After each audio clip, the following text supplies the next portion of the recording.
Good evening, everybody, and welcome to this virtual meeting of the Council. May I first remind you all of some domestic arrangements. Please ensure that your microphones are muted when you are not speaking, that you do not interrupt other speakers. Members are reminded not to use the messaging chat function during the meeting unless it is to report a pecuniary, non-pecuniary interest, or to notify the chair that you wish to make a proposal. That if you are attending the meeting to speak and persistently interrupt the meeting, you may be asked to leave. Additionally, you'll be invited to speak and ask questions by the chair. Please await your turn. If members lose connection to the meeting, that they must contact the Member Support Officer, Mandy Smith, as soon as possible. As this is a virtual meeting, you will not need to stand to address the chair. I would like to remind everyone present that this meeting will be broadcast live to the internet and will be capable of repeated viewing. The whole of the meeting will be filmed, except where there are confidential or exempt items. If you make a presentation to the meeting, you will be deemed by the Council to have consented to being filmed. By entering this meeting, you're also consenting to being filmed by the Council and to the possible use of those images and sound recordings for webcasting and/or training purposes. The Council, members of the public and the press may record, film, photograph or broadcast this meeting when the public and the press are not lawfully excluded. Can I move to the agenda now, please? Apologies for absence. Thank you, Chair. I have received apologies for absence from Councillor Hinton and Councillor Gould. All other councillors are present. Thank you. Thank you. Declaration of interest by councillors. Are there any? Are there any declarations of interest, councillors? Thank you. Item 3, BC 2015. To confirm the minutes of the extraordinary meeting held on 10th November 2020 for accuracy only. Are there any issues with accuracy? Could I have a proposer, please?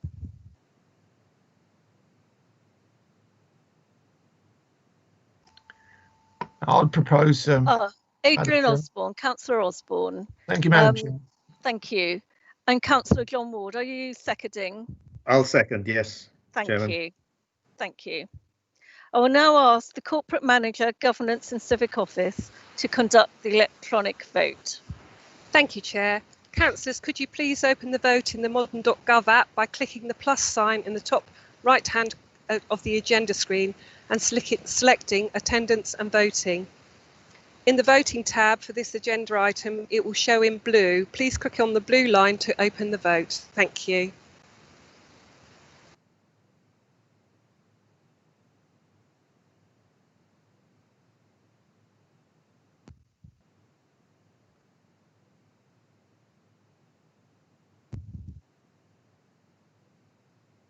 Oh.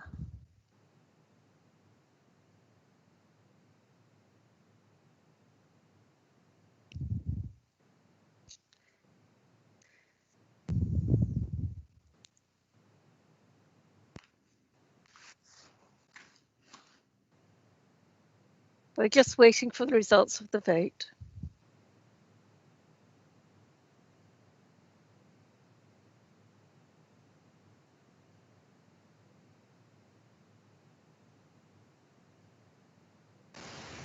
Councillor Dawson and Councillor Norman, we're still awaiting your vote. Please, can you vote as soon as possible? Thank you. Yeah, sorry. I did have my hand up. It's saying that I'm not eligible to vote for some reason, and that has just changed this second, so that's absolutely fine. Chairman, so I'm pressing plus, and mine says more open related documents, and they're already open.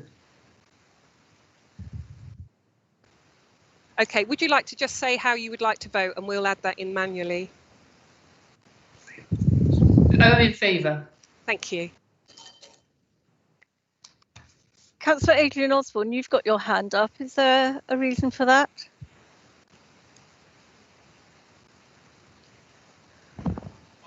I don't believe I have, Madam Chairman, but Oh, it's down now. Thank you. that was lower hand, yeah. Thanks, Chair. We now have the result of the vote. There's 28 for and 2 abstentions. Thank you. Thank you. So the minutes of the meeting have been confirmed and will be signed at the next practicable opportunity. Item 4, BC 2016, to confirm the minutes of the meeting held on 24th November 2020 for accuracy only. Are there any issues with accuracy? Yes, Chair. Councillor McCraw, could you, thank you. Would you like to elucidate? Thank you. I just noticed in item 3310 on page 24, the sentence reads, IT intuitive had to be key. If the addition of the word being intuitive, I believe would be correct. Yes, thank you. Was the substantive point. Thank you, but we'll get that altered. So are there any other amendments or comments that need to be made, please? So taking into consideration that very minor amendment, could we have a proposer, please? Thank you. Councillor Adrian Osborne, are you proposing? I am proposing. Thank you, Madam Chairman. Thank you. Thank you. May I have a seconder, please?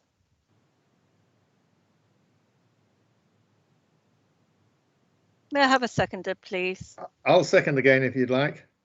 Thank you, Councillor Ward. So thank you. Well, I will now ask the Corporate Manager, Governance and Civic Office to conduct the electronic vote. So we're voting on that paper with that minor amendment. Thank you. Thank you, Chair. Councillors, can you please open the vote again in the modern.gov app by clicking the plus sign in the top right hand of the agenda screen and selecting attendance and voting. And then in the voting tab, this agenda item will show in blue. Please click on that blue line to open the vote. Thank you.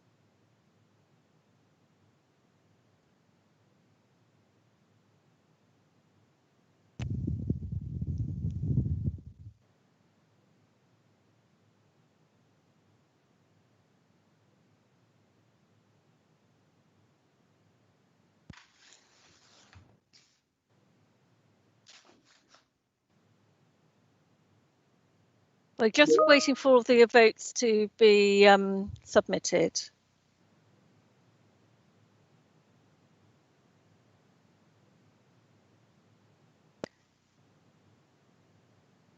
Just one more vote to come. Councillor Lindsay, we're still awaiting your vote. Are you able to vote, please? Apologies. I will. Well, I'll vote for. Yeah, I think it's easier if I. Thank you.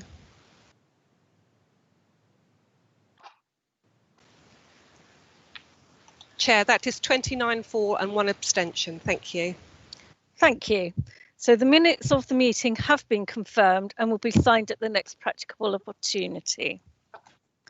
Item 5, BC 2017, announcement from the chairman and leader. From my point of view, obviously, I haven't been able to attend many events on behalf of the council due to obvious reasons, but I refer you to paper BC 2017 for noting. Thank you. Councillor Ward, do you have anything to report? Yes, I do, Madam Chairman. Thank you very much. Thank you. This second COVID wave is clearly now much worse than the first last spring. We are in the third lockdown and it is going to be a long time before we will be out of the woods. Suffolk has been badly hit like all regions. Fortunately, all districts in the county, including Ipswich, are at last showing a steady and significant decrease over the past few days. The latest data from the Suffolk Corona Watch site shows that here in Babergh, the infection rate is now 411.8 per 100,000. In total, we've had 3,137 confirmed cases and sadly 132 deaths since the pandemic began, although this latter number is the latest data from the ONS and is only up to the 1st of January. We must continue with the public awareness and messaging campaign and follow the lockdown rules. But the vaccination programme is underway and accelerating, which is really good news. The new closed business lockdown payment grants are now available, and we have started to pay them, and the Tier 4 grants to qualifying businesses. The grant situation has become quite complex, as there are several that continue to be available. Full details have been published on our website, including a comprehensive infographic describing them all. You will have received an email from the Suffolk and North East Essex Integrated Care System today, inviting you to a COVID briefing tomorrow at 6 p.m. This is the first in a series by a panel of local health leaders to keep us all updated with the latest position about COVID and the progress of the vaccination programme. Before we debate the petition that we have received from Hadleigh regarding short-term parking charges, I just want to address another petition that we received from Thomas Morelli in Sudbury. As you know, our constitution governs the rules to validate a petition to avoid fraud, and unfortunately this petition, as submitted, contravened those rules. I know that this has disappointed many people, including some of you, but the rejection of this petition on these grounds is consistent with our rejection of previous petitions for the same reason. If we had ignored those rules, others would demand the same leeway and the petition scheme would collapse. However, I know that this is a difficult and sensitive matter, and we have considered carefully how we might find a reasonable way forward in line with our constitution, whilst also recognising the efforts that Mr Morelli has gone in capturing a section of public feeling on these issues. We did therefore invite him to speak today on the Hadleigh parking petition, but unfortunately he declined. Now, we cannot let COVID be used as an excuse to stop us from doing things, as many have suggested. Our normal business must continue and difficult decisions must be faced. In respect of the Bellevue land and house sale, Mr Morelli's petition request to delay consideration is actually consistent with our timeline, as this matter will be considered by Cabinet on 11th of March. I would also like to explain some more about what is happening with the Sudbury access point. Firstly, the future of this has already been decided. An officer delegated decision was made on 1st of December, and the details of this have been published on our website. Councillor Parker explained the situation very clearly in his email to all members on 18th of December. The current service level agreement with Sudbury Town Council is due to expire at the end of March. The Town Council wanted us to pay a significant increased amount for them to continue to run the service. A new agreement couldn't be reached because we simply cannot pay an increased sum for a diminishing service. We therefore had to make a decision regarding our future intentions. We couldn't allow the current agreement to expire without making provision for its replacement. The consequence of doing so would be that no access point of any sort would exist from 1st of April. But most importantly, this now gives us the opportunity to provide a different service that focuses more on our customer strategy. Details of a replacement access point with a continuing face-to-face service in a new location are being finalised, and we will be informing members of the details in the very near future. When this is done, I'm sure that most of us will agree that we will have done the right thing for our residents. Finally, I want to take the opportunity to say that debate and even demonstrations are legitimate ways to protest and express opposition to policies.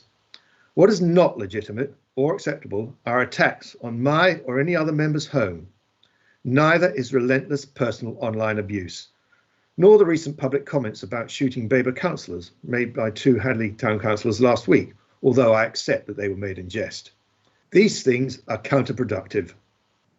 The increasing coarseness of political debate, fueled by intolerable levels of online abuse that politicians at all levels receive, should worry us all. It inevitably encourages some to believe that violence is an acceptable form of protest. Thank you, Madam Chairman. Thank you, Councillor Ward. We've decided to add a new section to our meeting this evening and give members the opportunity to clarify, have any items they wish clarified on our leaders' report. So if any councillor has any points that they want clarified or any questions that they'd like to make to Councillor Ward in his position as leader, they may do so at this point. So do any councillors have any questions or points they want to clarify? Councillor Ayres. Yes, thank you very much, Chair. Yes, it is to do with the Access Centre, and you said, I have the figures in front of me, and about the costs, and you said that we were charging you more. In fact, that is wrong. So I'd like you to assess that, because it's we had initially we had 74,000. 2021 it was 55,000, and so really that doesn't give people the right picture, and including with that, how can you give us figures about what's going to do? And you said in the final decision that it would be a better service. How can you better what we've already got? How do you think the staff feel about that? Thank you, John.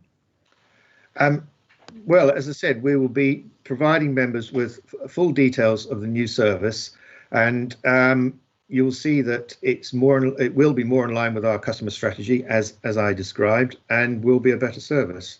So I guess you just got to wait and see what we are going to provide there in Sudbury. Can I come back there, Chair? Yeah. Yes, but you are saying it's a better service, despite loads of emails and phone calls from me. You have not said where it is going to be, and even if you only gave us 50,000 at Sudbury Town Council, it would be better than what you're going to provide. This is so negative, I find it appalling. Okay, well, thank you for your comment, Councillor. As I said, when we've got the details ready, we will be able to provide those to all councillors in the very near future. Thank you, Councillor Ward, and thank you, Councillor Ayres. Adrian Osborne, you've had your hand up for some time. Have you got a question that you'd like to ask Councillor Ward? No, Madam Chairman. According to my screen, I haven't got my hand up at all. Okay, but thank you. I'll press it on now. Is that on or off? It's off. Oh well. So when it goes raised hand, it goes lower on my screen. So I see it. Chair as on. Oh, yeah. Now it's on. Now it's on. Now it's off. Yeah. I think there's some delay here. Now it's off. Yes, thank you. So are there, Councillor Creswell, have you got a question that you'd like to make to Councillor Ward? Yes, I sort of agree with Sue. It has to be a question. Sorry. Please. Okay. Sorry. Or a clarification. Okay, Chair. Sorry. What I would say was about 3 years ago, the advice centre was opened at Sudbury, and I think it was done to the tune of about £100,000. Now there's quotes being saying between 30,000 and 50,000 to set up the advice centre somewhere else. Now, how do that work viable to move something which has already cost the council 100,000 to move that somewhere else, which is going to cost another 30 to 50,000? How does that work? And how many hours do you expect the people to work in the new conditions to what we've got now? Thank you. I don't have the information about the hours. I'll be able to get that back to you. I would like to point out that we're talking about an access point, not an advice centre. Thank you.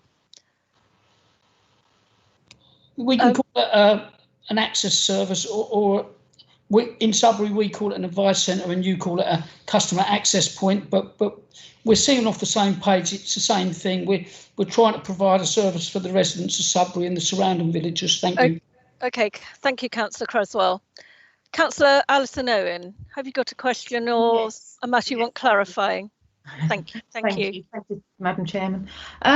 Question to John. What I'm going to ask is, how have you assessed how your new service of the advice centre / access point will meet the growing needs of the most vulnerable members of our community? I will have to get that question answered for you, Councillor Owen. That'll have to be referred to the Assistant Director for Customers.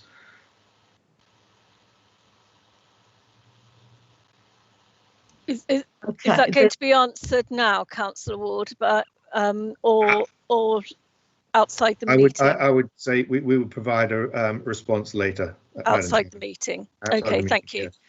So, Okay. Councillor Owen, that will be provided for you after the meeting. Okay. Well, I'd like to sort of come back on that anyway. I'd like to say the people who come to our advice centre are the ones that need a one-to-one service. This is something that cannot be lost. No, Yes. and we'll be providing face-to-face contact. So, I think this is we're now going over old ground, I think now. So if there is any other matter for clarification, we can move to that. But otherwise, I think we'll close this section of the meeting. I did have my hand up. Oh, okay, Councillor Barrett. Is there a matter you want clarifying, please? Yes, I first was surprised to hear Councillor Ward saying that the Sudbury Town Council were intending to increase the charge. Do you mean that it was going to revert to the original charge that was in place, John? Can you clarify that? Yes. That is my understanding. Okay, thank you. Thank you. That's right. Councillor Maybury, you have your hand up. Yes, I have, and thank you very much. Yes, my question is, could the leader describe fully how a service could be better without any experience of it, please? We'll be providing the details of the new service very shortly. May I come back, Chairman? If it's for clarification. Yes, it is. I am not aware of any other council that would actually insist on closing one service before they have full details for the leader of how a new service would be run. I'm really surprised that you do not have an answer. Thank you. So unless you want to come back on that, Councillor Ward, I think we'll move on from this section of the meeting now. Not a question, so I can't answer. Yeah. So we're going to move on from this section of the meeting now, because I think hands that are up have already had an opportunity to have their queries clarified. So we'll now move on to the next item on the agenda. Item 6, to receive notification of petitions in accordance with council procedure rules. Thank you, Chair. There are no validated petitions received. Thank you. Item 6A, petition for debate in accordance with the council's petition scheme. To report and debate the following petition containing at least 1,000 valid signatures in accordance with the council's petition scheme. I'll now read out the petition that we have received and that has been validated. The title is Free Parking Hadleigh. We, the undersigned, petition the council to maintain the free parking in all Hadleigh car parks. It is now more essential than ever for the vitality and future of Hadleigh High Street to enable local and visiting shoppers to park free of charge. A number of new outlets have only just opened, and to impinge businesses' sustainability by the introduction of parking charges would be completely retrograde. Any decisions of this nature should only take place after the fullest public consultation. That is the end of the wording of the petition. The monitoring officer will now detail the process to be followed for the debate. Thank you to our monitoring officer. Thank you, Chair, and good evening, councillors. The process for petitions being presented to full council for debate can be found under Part B of Section 3.1 of the Petitions Policy, which is contained within the Constitution. The petition organiser will be invited to present the petition for up to 3 minutes. We have also received 2 questions from Hadleigh Town Council and a member of the public, which relate to the same subject matter as the petition. So the chairman has agreed to vary the order of business on the agenda to take these questions at the same time as the petition. The relevant portfolio holder will be then invited to respond to these questions and respond to the petition for up to 3 minutes. Following that, the local ward councillors will be invited to respond to the petition for up to 3 minutes. And as the Overview and Scrutiny Committee has recently considered a proposed parking policy report, the chairman of the Overview and Scrutiny Committee will then be invited to report any comments of the committee which are relevant to the petition debate. All other members will then be able to speak once for up to 3 minutes, subject to the time limitation. In the policy, this time limitation is 30 minutes. However, the chairman has decided to use her discretion to extend it to up to 60 minutes. During the course of the council's debate on the petition, the council may decide to make a decision to vote in support of the petition or to vote against the petition. Either of these options will require a motion to be moved, seconded, and voted upon. However, because we are using the rules of debate for the petitions policy, a councillor who moves such a motion will be doing so in their ordinary 3 minutes for speaking. There will not be an additional speaking slot for any mover or seconder of such a motion. If no such motion is proposed and voted upon, the default position is that the council notes the petition. As parking is an executive function, the petition will automatically be referred to the Cabinet when it takes its decision on parking policy. Furthermore, because this is an executive function, the council cannot resolve to take any other action in respect of the petition. Councillors, I'd just like to remind you that this debate is limited to the submitted petition. It is not a debate about parking issues more widely. However, it may be necessary for councillors to refer to wider parking strategies which are relevant to the context of the petition. The chairman will manage the debate accordingly to ensure that it remains focused on the petition. Thank you, Chair. Thank you. I would now like to invite the petition organiser, Mr. Lang, or a representative, to present the petition for up to 3 minutes. Mr. Lang, I believe you're present.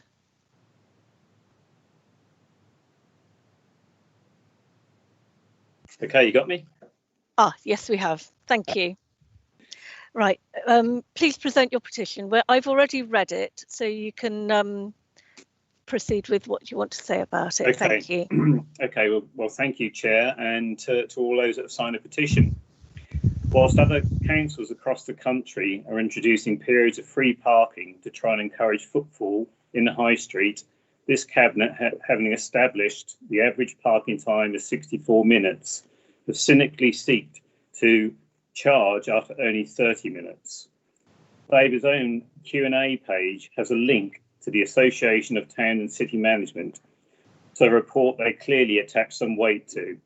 From that report, Rugby Council are working with retailers to shape parking. Retailers can issue permits to customers for 4 hours free parking. Another example, not from the report, Tees Valley have just this month introduced free parking for a minimum stay of 2 hours, up to a maximum of 3 hours. This policy to be in place for 2 years. Tees Valley Mayor has said, something I think we'll all agree with, everyone across our region deserves a vibrant and thriving high street that can still flourish in an age of online shopping. They are the lifeblood of our area, and introducing free parking can help make them even more dynamic and a vibrant place to live and do business. From the statutory guidance for local authorities on enforcing parking restrictions, and I quote, the Secretary of State recommends enforcement authorities, which Babergh are, to consult locally on their parking policies when they appraise them. They should seek the views of people and businesses with a range of different parking needs, including the views of the police. It goes on. the appraisal should take account of the impact on the local economy and the viability of local shops and high streets. To my knowledge, none of this has happened. The British Retail Consortium have warned of conditions getting worse for non-essential shops and the high street generally. Retail figures for 2020 are the worst on record, except for food and online. The Centre for Retail Research has said 2020 was the worst for high street job losses in 25 years. This proposal, in its present form, fails. It fails for not engaging with town and parish councils. It fails for not engaging with local businesses or the general public. And it fails for not taking into account the demise in a high street and the need to rebuild. This meeting can and should be the start of that engagement and collaboration. So I'd urge the Cabinet to think again and to delay any decision until a more inclusive proposal is forthcoming. Thank you. Thank you. Thank you, Mr. Lang. Before we move to debate, I would now like to invite the Mayor of Hadleigh, Frank Minns, to ask a question on behalf of Hadleigh Town Council relating to this issue. Councillor Minns, are you available? I'm here. You hear me all right? Yes, we can hear you. Yeah, thank you. In the light of the widespread opposition to the introduction of short-term parking charges in Hadleigh, illustrated by the petition that Mr. Lang has just so ably put before you, does the Council now agree that the proposal should be withdrawn and a coherent plan for parking across the town be developed through consultation with Hadleigh Town Council and Hadleigh residents? Thank you. Thank you, Councillor Minns. I'd like to invite Councillor Malvisi to respond to the question from Hadleigh Town Council. Councillor Malvisi. Thank you very much, Madam Chairman. As I explained at the Overview and Scrutiny Committee yesterday, having carefully listened to their debate, and I will listen to the debate this evening, and I note Councillor Minns' comments and suggestions. I do anticipate that the proposal being considered by Cabinet in February will differ greatly to the current proposal. Thank you, Madam Chairman. Thank you. Councillor Minns, do you have a supplementary question related to the original question? No, I'm somewhat heartened by Councillor Malvisi's response. Obviously, I'm sure she's not prepared to say at this stage what the great differences will be, but that is a step forward for which I'm grateful. Thank you very much. Thank you. Thank you. Thank you, Councillor Malvisi too. I would now like to invite Mr. Roger Young, who is a resident, to ask his question. Mr. Young, are you available, please? I hope so. Can you hear me? Yes, we can. Thank you. Excellent. I'll start by noting in your papers that the Overview and Securities Committee actually are suggesting that the parking management principles and interventions detailed in Appendix A be implemented no sooner than the 1st of September 2021. Now, my question is, how is it sensible to implement the changes in Appendix A before the results of the comprehensive parking strategy review is completed and publicly reviewed? Surely the implementation should wait for the results of the strategic review. Otherwise, both time and money might be spent implementing unnecessary procedures and creating confusion for the public. Thank you, Mr. Young. Councillor Malvisi, please can you respond? Yes, thank you, Madam Chairman. The difference between the strategy, the parking strategy review, including future paths being steered by development requirements, and what we are doing now is that this is a current needs analysis. Appendix A demonstrates what we need to and should be doing right now. The strategy looks ahead, it looks at future needs, our needs in 5 to 10 years, if not longer. Thank you, Madam Chairman. Thank you, Councillor Malvisi. Mr. Young, do you have a supplementary question which must relate to your original question. Yes, it does. And thank you, Councillor Malvisi, for pointing out to me what strategy means. But I come from a base where in management, you need to first get the facts. Now, none of us know now what the new norm will be when COVID subsides. We don't know how the public's shopping habits will change or what the high street would look like. Do you have a question, Mr. Young? Yes, the question is, can the council abort the current parking proposals until we have the reliable data that the strategy document should produce?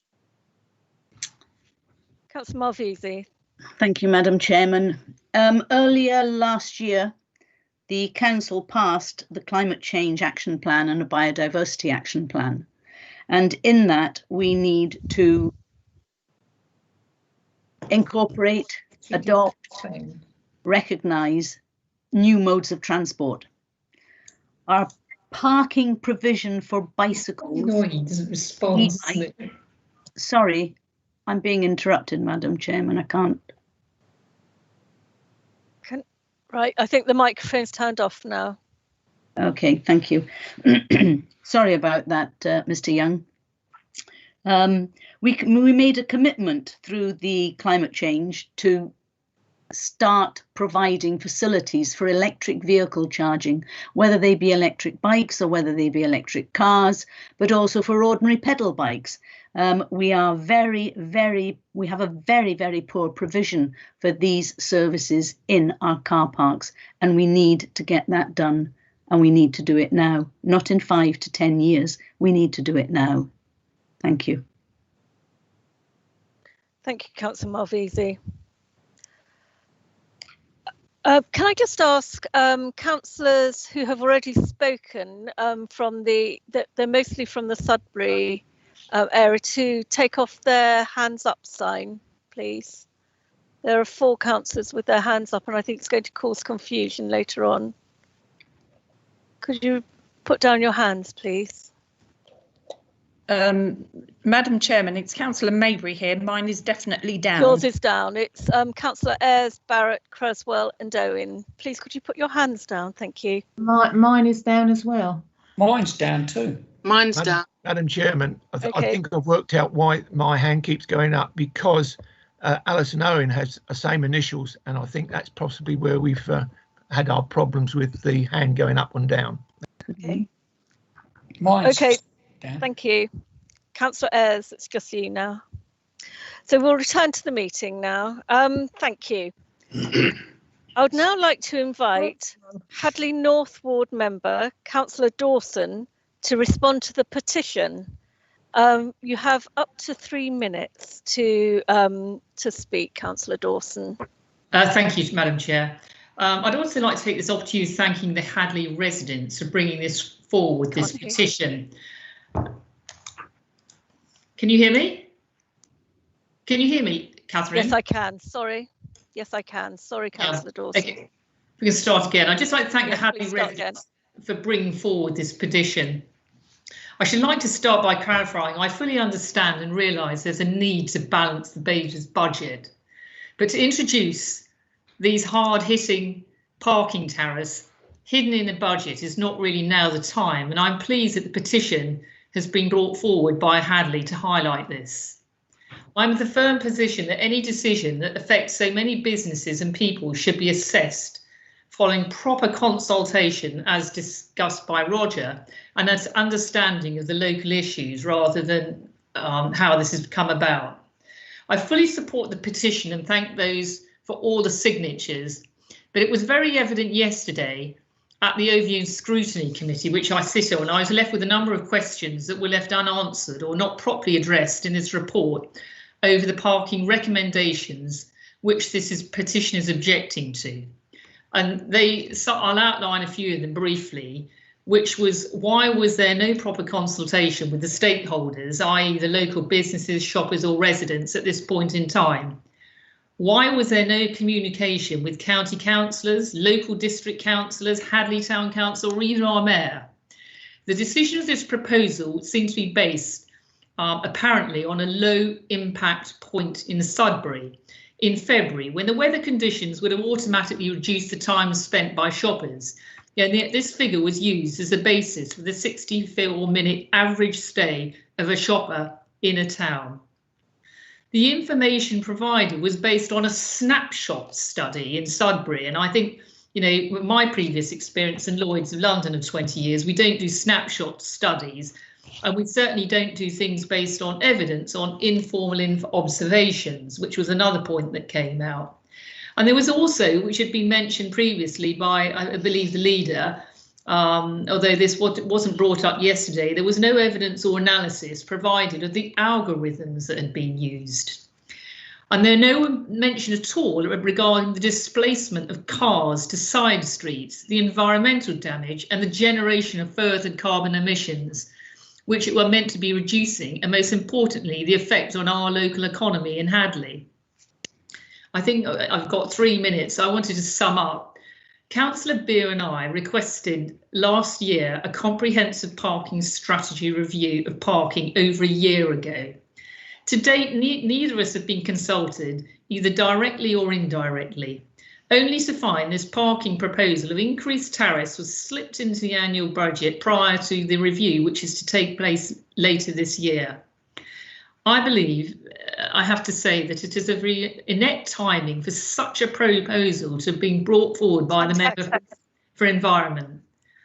It appears the proposal was pushed forward by officers to plug the 45,000 debt in Hadleigh, which quite frankly in the big picture could easily... 3 minutes are up, thank you. Thank you, Councillor Dawson. Thank you. I would like now to invite the Councillor for Hadleigh South, Councillor Fraser, to respond to the petition. You have up to 3 minutes. Well, Councillor Fraser. Yeah. Thank you, Madam Chairman. Some of the points in mine have been covered already, so I won't go over the same ground, so it might just be a little bit shorter. But this petition, and I thank Steve Lang for raising it and for all the residents in Hadleigh for signing it. It's just more essential than ever because we need to maintain the vitality of our high street. It's the unique selling point of our town. Stephen Lang, he's a local businessman. He's raised this petition 4 weeks ago, and in quick time, it raised over 1,300 signatures. So that just shows the strength of feeling over this issue.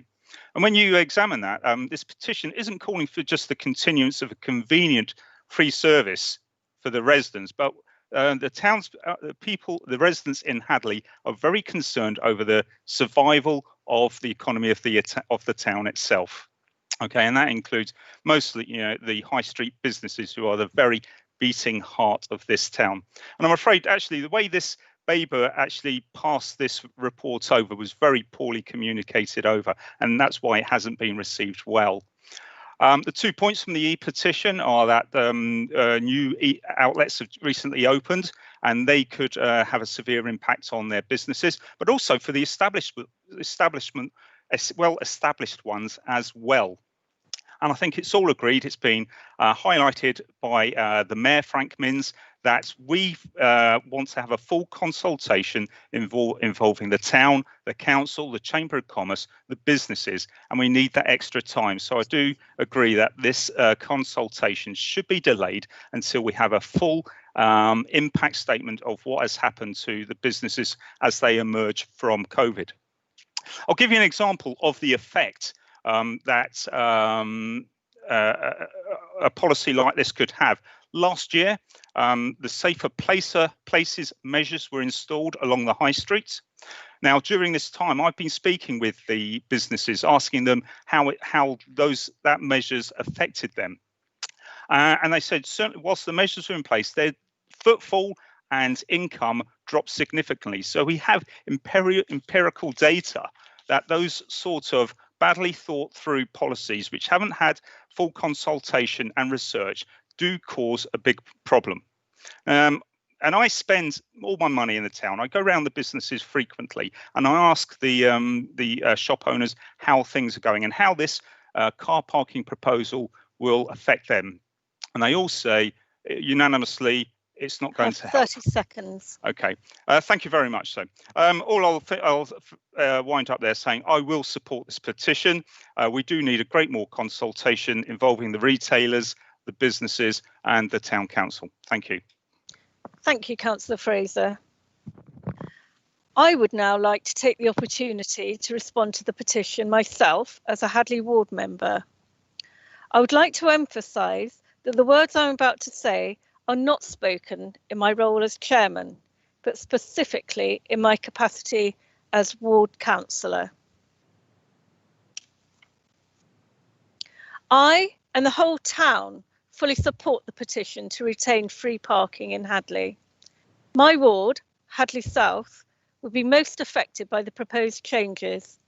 Our independent high street is the heart of our town. This parking fee decision is being made purely for economic reasons to support Babergh's budget, with no regard to the economic health of Hadleigh, and yet the parking deficit for Hadleigh is only 45,000. I welcome a bit more democracy and I support the petition's call for consultation. Local members were not consulted. I do not support any change to short-term parking fees, as once the principle is broken, it is the easy target for future erosion. But I recognise the mood in the council. The Rethink Parking on the High Street report said each high street should be examined individually. Hadleigh's almost full high street, against trend, can be attributed to free parking. While other authorities are ceasing parking charges, Babergh is introducing them.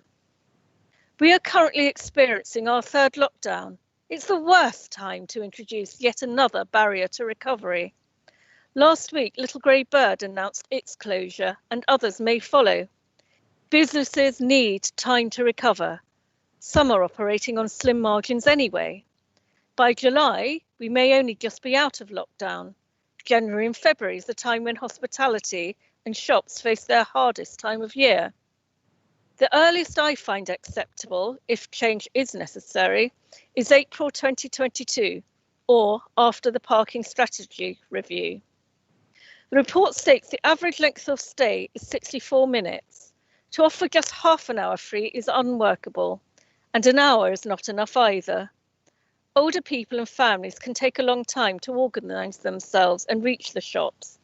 People can use the Range, Next, etc. in Ipswich for free. When lockdowns are lifted, users need to be encouraged to leave their home and use our town. Stay as long as possible, not dissuaded. The report talks about churn. Churn is only an issue on Saturday mornings. No ticket Saturday PM is replaced with charges. £1 may not be large for some. For others, it is 2 pints of milk and a loaf of bread. The shortest free time I find acceptable is 2 hours. Finally, parking fees for Hadleigh should be lower than Sudbury, with its bigger offer of Gainsborough House, more shops, a station, a decent bus service. Invest in Hadleigh should be backing Hadleigh businesses. Hadleigh people did not complain too much when Babergh moved its office from Corks Lane, but Cabinet are hitting the town again with something they do feel very strongly about, removing 3 hours free parking. Thank you. I would now like to invite Councillor Malvisi to respond to the petitioner. Thank you very much, Madam Chairman. The petition asks that we maintain free parking in Hadleigh car parks. I believe it is truer to refer to the parking in our car parks as subsidised parking. There are many costs in maintaining a car park, as evidenced by the Hadleigh Walk car park, which is in desperate need of refurbishment, but keeps being pushed down the financial priority list. As I highlighted yesterday at Overview and Scrutiny, and they also highlighted that this is a discretionary service and not a statutory service. The current report prepared for Cabinet for the 7th of January will not be the report that goes to Cabinet in February, because we are listening to Overview and Scrutiny, to Hadleigh Town Council, to Sudbury Chamber of Commerce, Sudbury Town Centre manager and the likes. Cabinet also deliberately deferred any consideration of the proposals in January so that it could be considered by Overview and Scrutiny first, and in order to be able to debate the petition from Hadleigh tonight. At this juncture, I'd like to thank Councillor McGraw for his skillful and impartial chairmanship of yesterday's meeting. We have heard the OS's committee recommendation with regard to 1 hour free parking, and the Cabinet report and proposals will be rewritten to take into account the debate tonight. This all started with a visit to Hadleigh Railway Walk, which, as I've said earlier, is in a sorry state. That made me look at the other car parks in Babergh and Hadleigh. Generally, they all need upgrading. Spaces are too tight for today's larger cars. Signage is poor or inadequate. In our commitment to climate change, we committed to alternative but sustainable modes of transport, bike parks, electric vehicle charging points, all desperately needed. To deliver these objectives, change is also needed. I ran the only MBA in retailing and wholesaling at the Institute for Retail Studies at Stirling University, and was also one of the first graduate intakes to Marks and Spencer's. People do not drive to a town simply to park free. They drive to a town that offers what they're looking for. The retail mix and offer in Hadleigh is very different to Sudbury.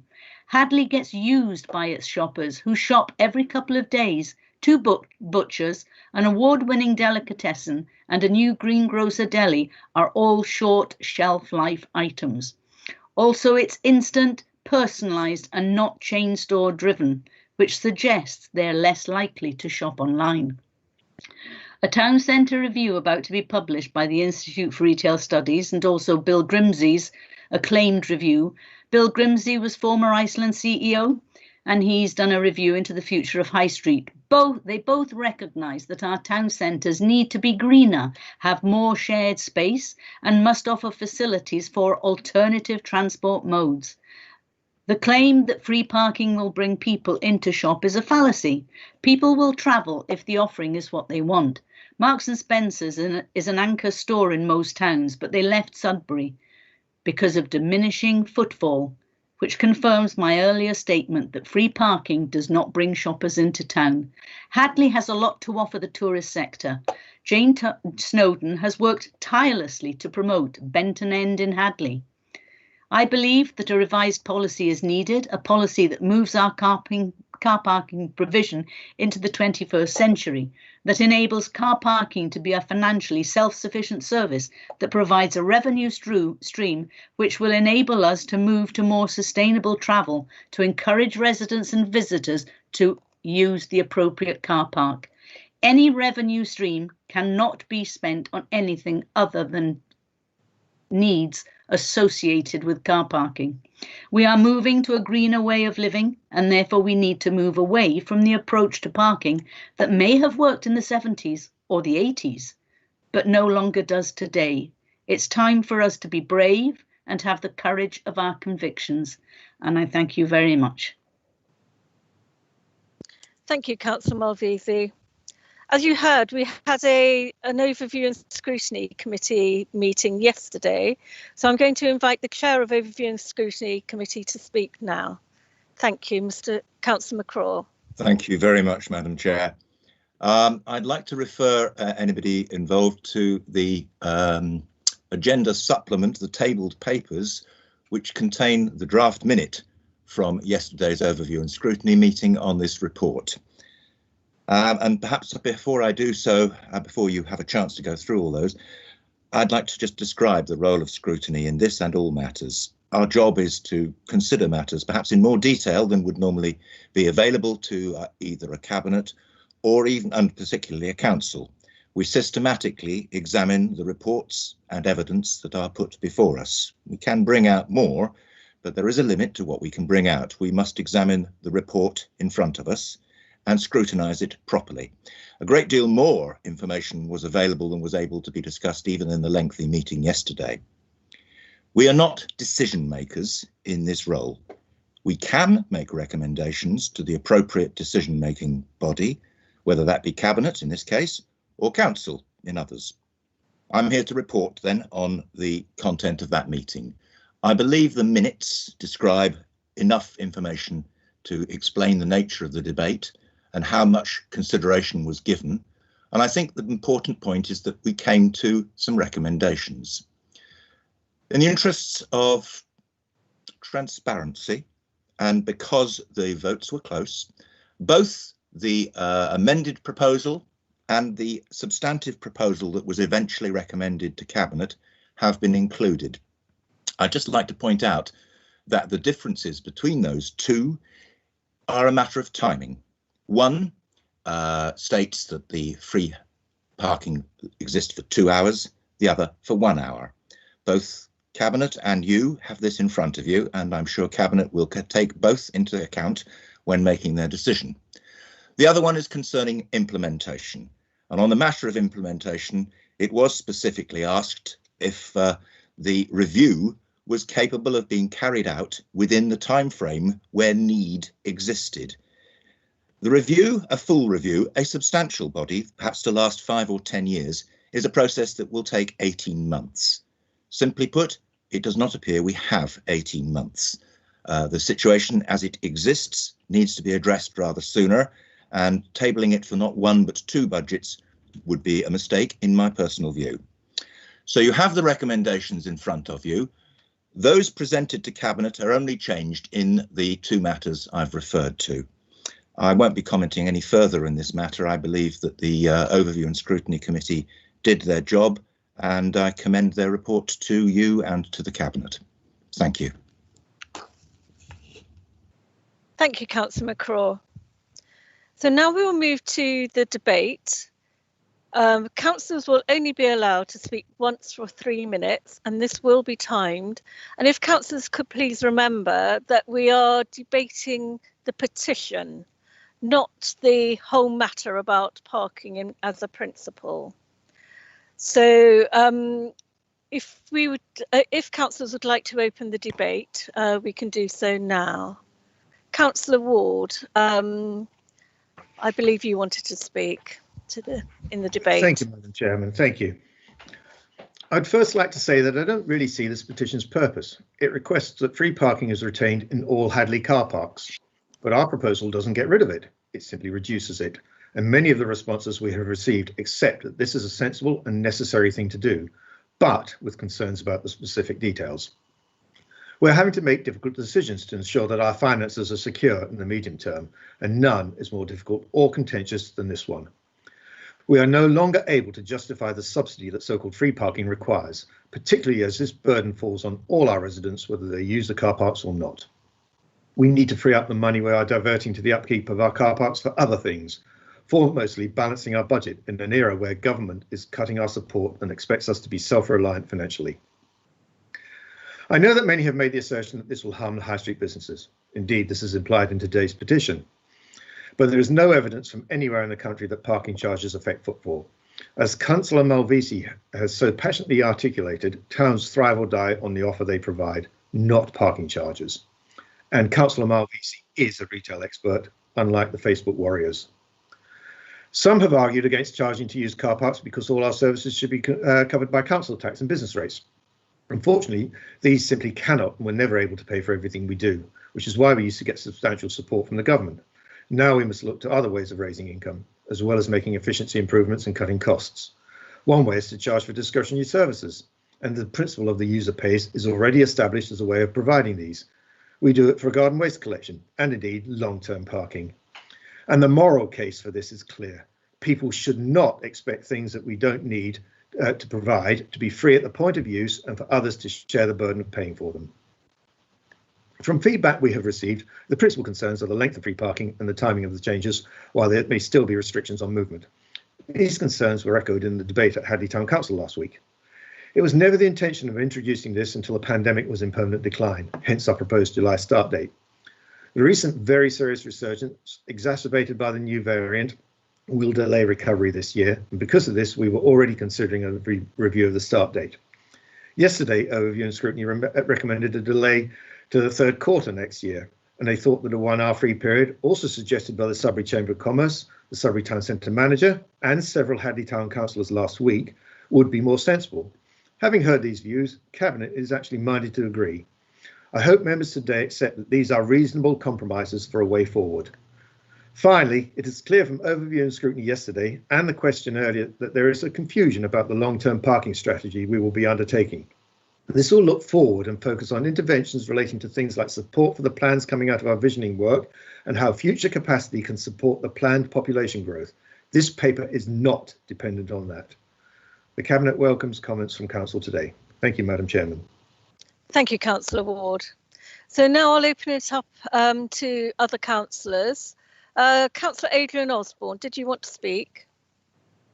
Your hand is raised. Yeah, thank you, Madam Chairman.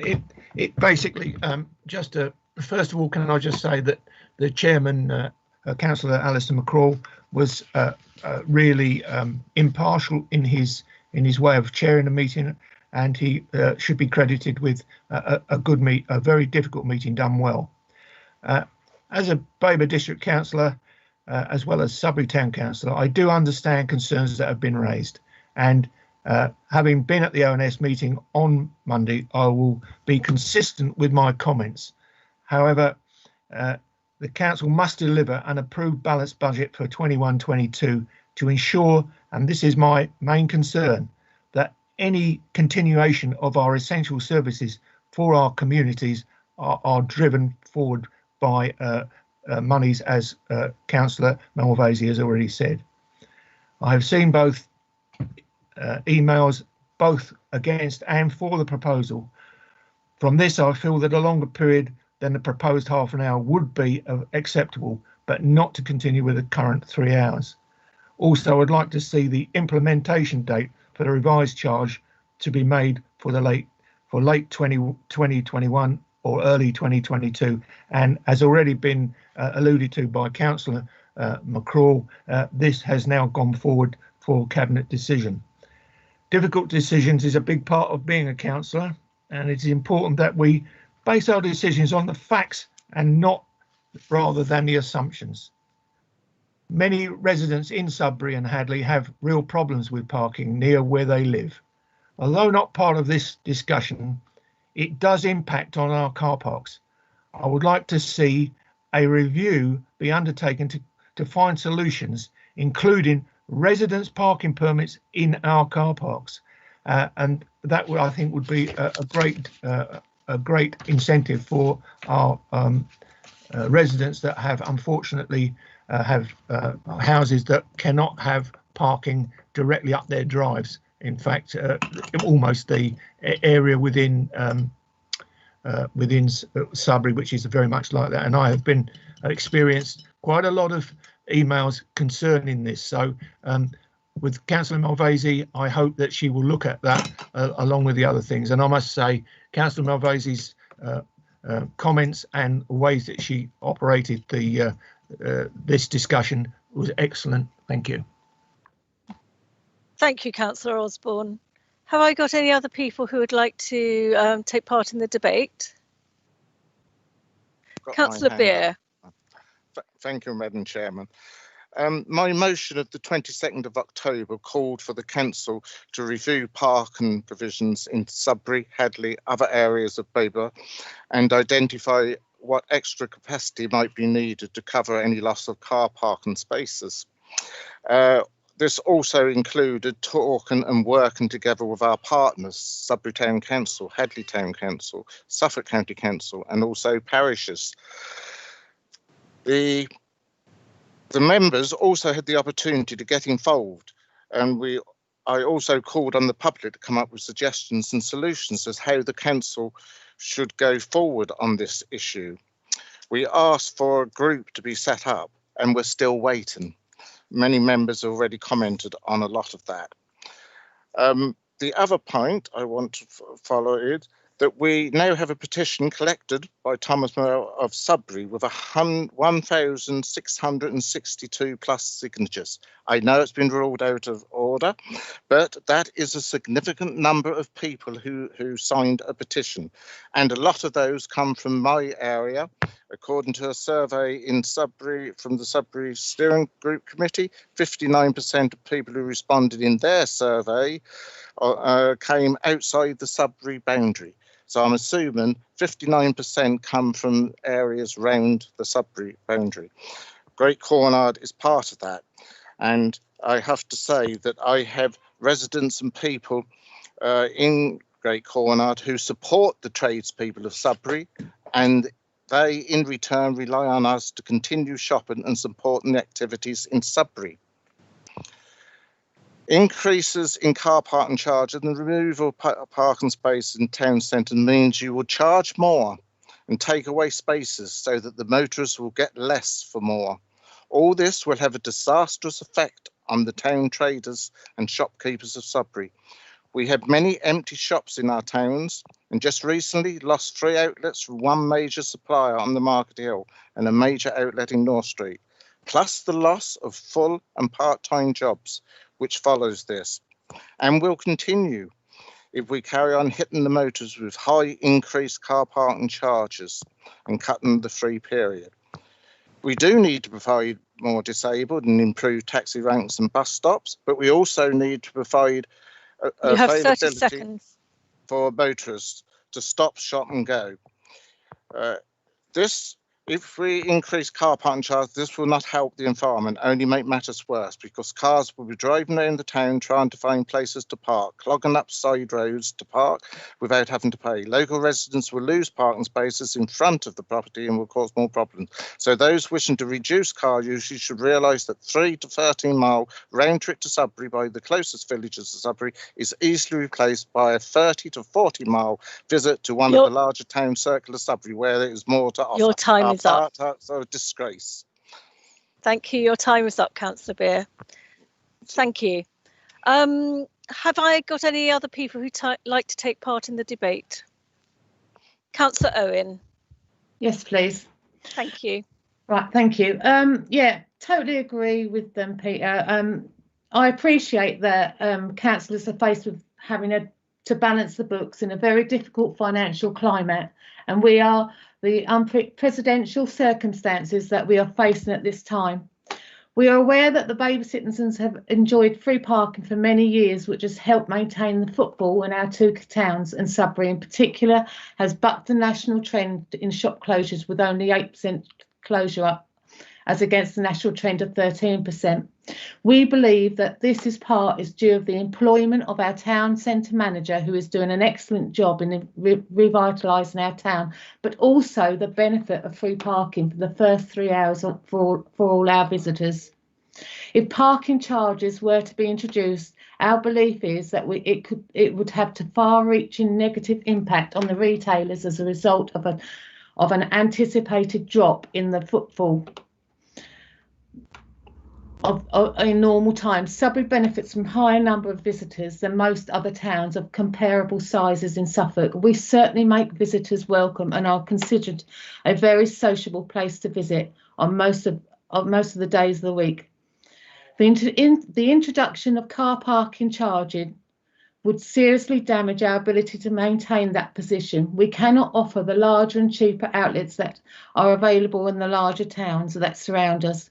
Our main attraction is free car parking and social tolerance. If you take that away, then what is left? Charging always starts low, very low, and becomes more of a revenue raiser the longer it remains. Lose your shops, lower employment, more families on benefit, less business rates collected, lower Babergh income. Sorry. Thank you, Councillor Owen. And sorry, I've got different things on different ones.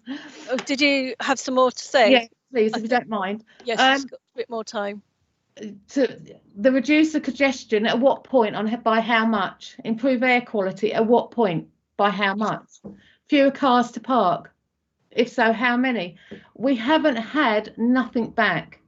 We haven't had anything back, anything that states this on how we do. So I believe we haven't had nothing back on it. So yeah, sorry.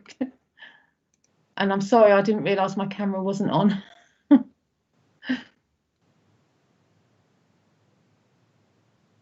Yeah, no, that'll be it. I just got all confused there. Fine. No, that was fine. Thank you, Councillor Owen. Is there anyone else that would like to take part in the debate? Councillor Fraser. Thank you once again, Madam Chairman. There's been a lot of talk in this debate so far, and really about the reports, but I think we're losing focus on really what it's going to do to Hadleigh, or what it could possibly do. It could cause significant damage to the economy here. We have a fragile high street, and businesses have been badly hit by the pandemic, and we're soon to lose one of our largest outlets. The current 3-hour free parking is a big draw for visitors to the town, and our high street is unique in what it delivers. We cannot compare Hadleigh with other towns such as Sudbury or even Lavenham, which has been conveniently left out of this charges. They all have different qualities. Comparing Hadleigh with Sudbury is like comparing apples with potatoes. They're not the same. We're not out of this pandemic yet. In fact, we're still in government's tier 5, although we can be optimistic now with the vaccination. And this global pandemic has hit high streets around the country massively, impacting footfall and with reduced revenues for independent retailers that were uniquely well represented here in Hadleigh. Although the introduction of these fees is scheduled for the 1st of July, or now with the scrutiny committee a little bit later, I suggest there should be no change to our car parking arrangements until we've had a post-COVID impact assessment of our high street itself. There's no urgent rush to bring these changes in. And if I can just remind Babergh, we're here to support business, not to dent it. I'm relieved that the Overview and Scrutiny Committee have recommended changes. However, I don't feel the 1 hour period is enough. And I don't think we should have the same level of charges as Sudbury, as I've mentioned before. Also, the reason for this is, have a look at the geography. Has anyone from Babergh actually come and carried out reconnaissance within Hadleigh? There is actually a fair amount of on-street parking available. And to put in charges will encourage motorists to look for parking elsewhere, and then you will have a build-up of congestion with associated pollution in our side roads and high street, and that just totally goes against one of the principles here, that it's going to this report was going to encourage a shift in change of behaviour towards a more sustainable travel, meeting the climate change ambitions. I don't agree that it will achieve that. Consultation. Okay, thank you, Madam Chairman. Consultation must take place, and if we can engage with the businesses, they can engage a little bit of ownership of it, and they could come out with some wonderful ideas, refunding parking fees for spending X amount of pounds and that sort of thing. So I'll reiterate again, I do support this petition. Thank you. Thank you, Councillor Fraser. Councillor Barrett. Councillor Barrett. Yes, I'm just here. Thank you for inviting me to speak. I'm very pleased to hear that Cabinet are listening. Thank you for that. I had prepared to speak this evening because I was expecting it to be a full debate. So I'm disappointed it's only a debate on the petition, not as I had expected. What I'd like to say is that a change to reduce free parking must be carefully considered to anticipate any adverse consequences that could fall. Retailers and hospitality sector have had a battering, not just from COVID and recent months, but the out-of-town developments, the internet shopping. This is hardly the time to deter shoppers from using our town centres and supporting our retail. So the justification, you would assume that was sufficient to even consider such a damaging move with our high street hanging on a thread. I don't believe the justification is there. We have found more money in the budget than we'd anticipated this year. And certainly for now, there is a stay of execution, I believe, until we can at least complete this period of COVID and show some support for our ailing retailers. in Sudbury, we are bucking the trend, retaining high street banks. Unfortunately, in Hadleigh, I believe you've not been so lucky. And we've seen removal of parking spaces already on Market Hill that's affecting those just wanting to pop to the bank or carrying heavy amounts to deposit, and that has already dampened footfall. I don't believe that we have conducted a sufficient economic impact assessment to fully understand the consequences of this this measure. We're advised that the amounts are insignificant, and that's us assume that is so insignificant that it doesn't deter shoppers from paying their money and paying for parking. You have 30 seconds. Thank you. But I believe even a small charge does influence behaviour, and there is certainly a thing called resistance to paying that needs to be anticipated as to how much actual income we would see. I do not think it is justified. Thank you. Thank you, Councillor Barrett. Councillor Lindsay, and can I just remind all councillors that we are talking to the petition? Councillor Lindsay, would you like to speak to the debate? Thank you, Chair. Yes, just to start off quickly by a point of clarification on Councillor Peter Beer's remarks, some of which I agreed with. It is frustrating that we haven't really had progress on that car parking review, but the final motion that the council agreed, although Councillor Beer is correct that his original motion asked for an examination of increasing capacity in car parking capacity, that was amended by me and some others, and that was unanimously agreed. And the amendment was to examine what level of car parking capacity would be appropriate, and that's really important difference, because actually we've undertaken as a council to reduce our carbon emissions to zero by 2030, and the work that's already been done along that, particularly at the county level by officers across the county, states that we need to reduce car use by 25% to get to that goal by 2030. So we do actually need to reduce car parking, not increase it.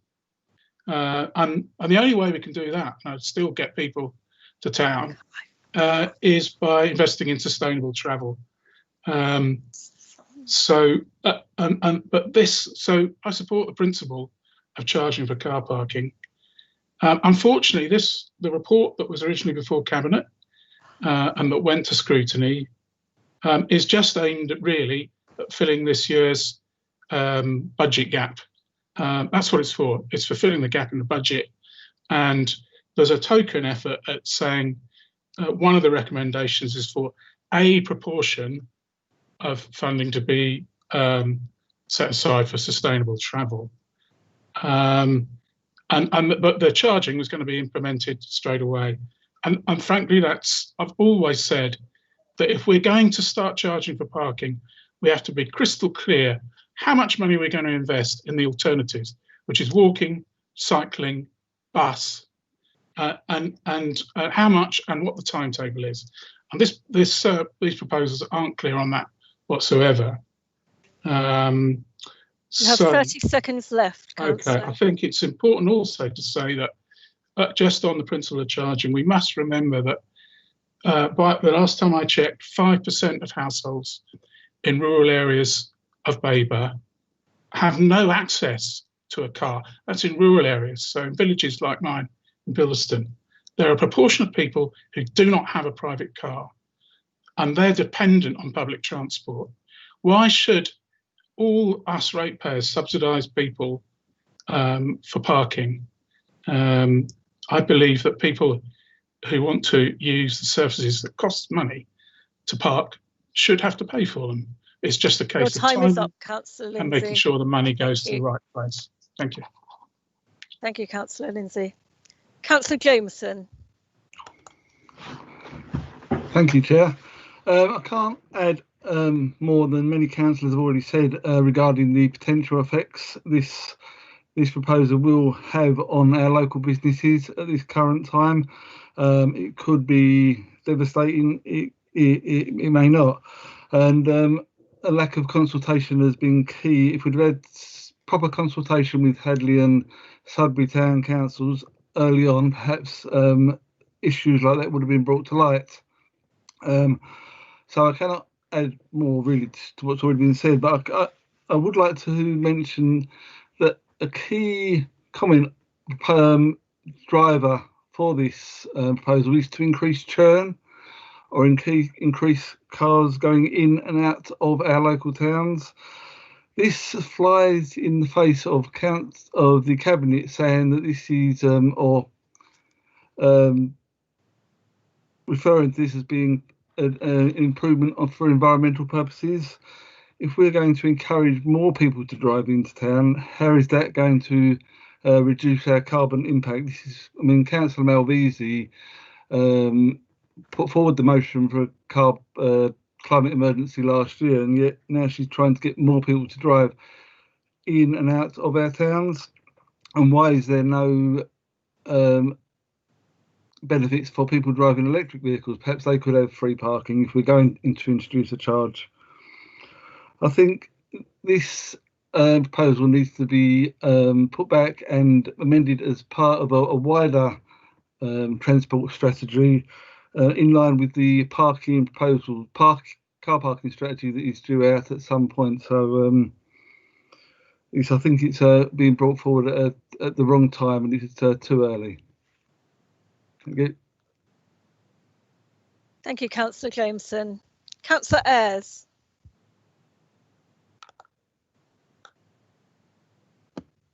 Thank you, Chair.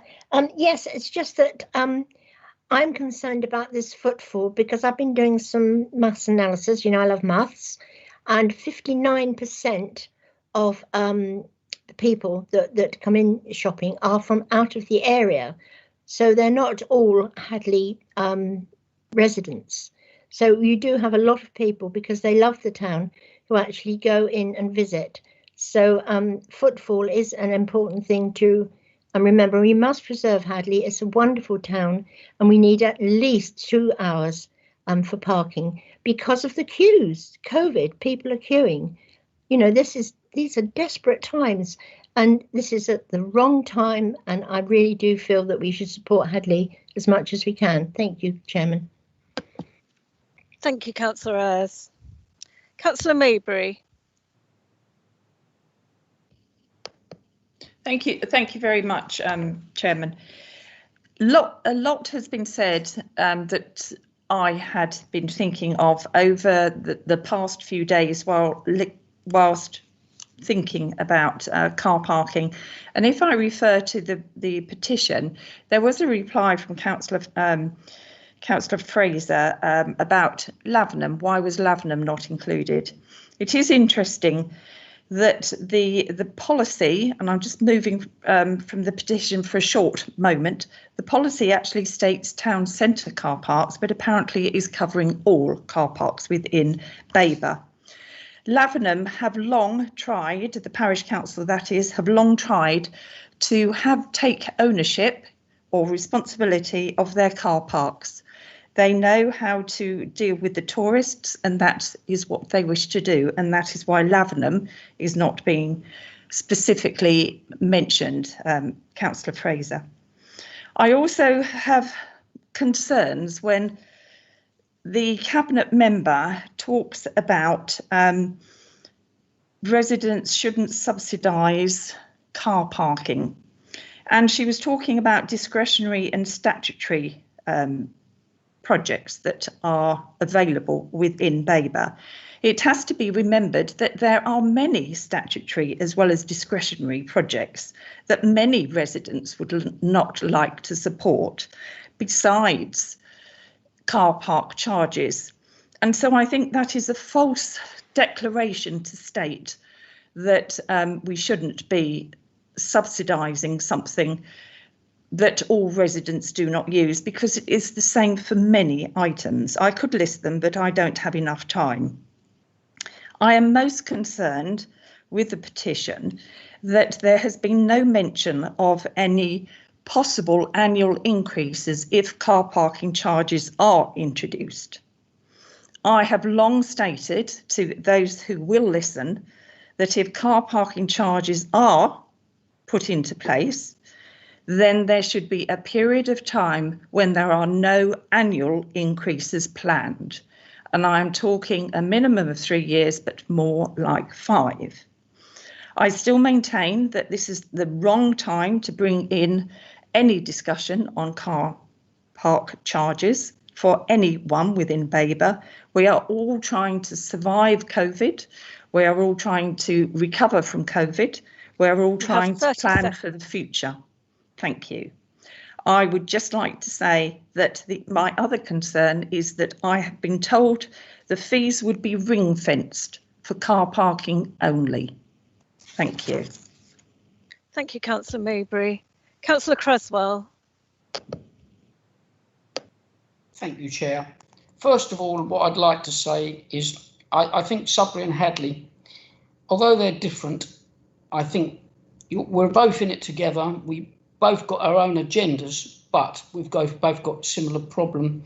And I think we should, I don't know if the word stick together, but not be divisive and moan, one's got this and one's got that. And I think we should be working together.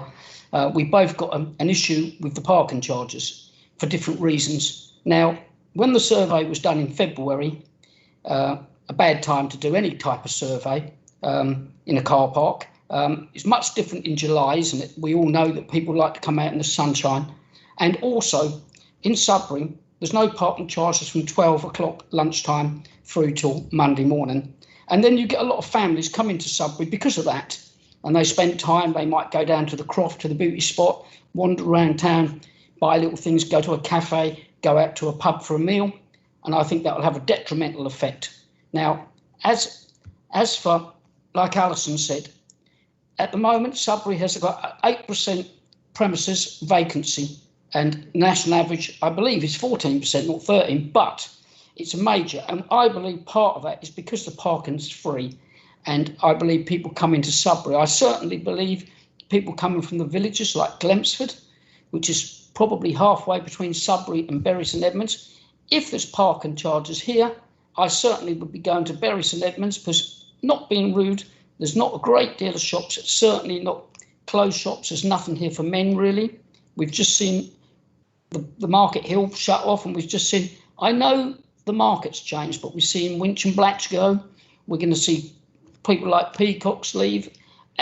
And Sudbury is struggling, like all towns. Like Hadleigh probably is under the same kind of pressure. So my view is we shouldn't be having parking charges, certainly not in the present climate. I think it's the wrong thing at the wrong time. And my view is we should keep it how it is for the time being. I understand the Cabinet we have a money issue, and this isn't the green. This isn't about green. This isn't about let's get an infrastructure in for transport. Let's get people in from the villages. I would say if Robert was asked and he wanted to get to Sudbury to do a bit of shopping, he's a green. He would drive into Sudbury because there's no links. The bus services. You have 30 seconds. The bus services are poor. And if you live in Sudbury, you probably can't get out of Sudbury after 7 p.m. unless you've got a car. And you can't get into Sudbury unless you've got a car. So my view is until you do something strategic, work it out and do it properly, keep it how it is. Thank you very much. And I support Hadleigh as well. Thank you. Thank you, Councillor Creswell. Councillor Dawson. Yes, sorry, I was just wondering whether at this point, whether there's anyone else that wants to speak, whether we perhaps ought to move to a vote on the petition. Could I put forward that now? Yes, you can. There is one person more to speak, but yes, you can. Would you like to allow them to go forward then before me? Yes. So then I'll come back to you, Councillor Dawson. Thank you. Councillor Carpendale. Thank you, Chairman. I'm very pleased to hear from Councillors Malvesi and Ward that things are likely to be very different when this report goes back to Cabinet, and that they are likely to make some very different recommendations about the timing and the costs. Can I say that I do sympathise with the concerns that are being raised in the Hadleigh petition. They're raising some very obvious fears, I think, about what might happen in terms of the impact on the high street, but the reality and the impact, of course, are unknowns at the moment. So we can't really make a judgment on that because we don't have the facts before us. With respect to the free parking, it may not bring people into the town, but I do wonder if charges might put people off going into the town. So I've got some sympathy with that argument as well. What I would say, though, is that I absolutely endorse the recommendations that have come through from Overview and Scrutiny Committee. Like a lot of you, I probably spent the best part of 3 hours listening to that debate yesterday morning, and I think they raised some very valid arguments.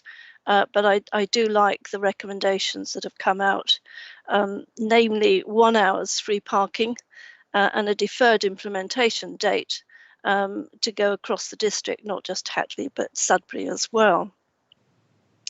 I do think that now is the time that residents and councillors have got to recognise the realities, present and future, of both costs and financing, even though we always have the desire to try to support our market towns and their economies.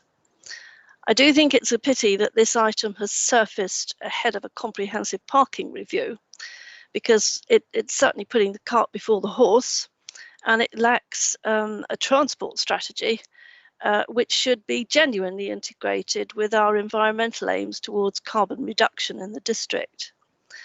I have to say also that I think it's unfortunate the handling of this whole matter hasn't exactly brought us favourable headlines.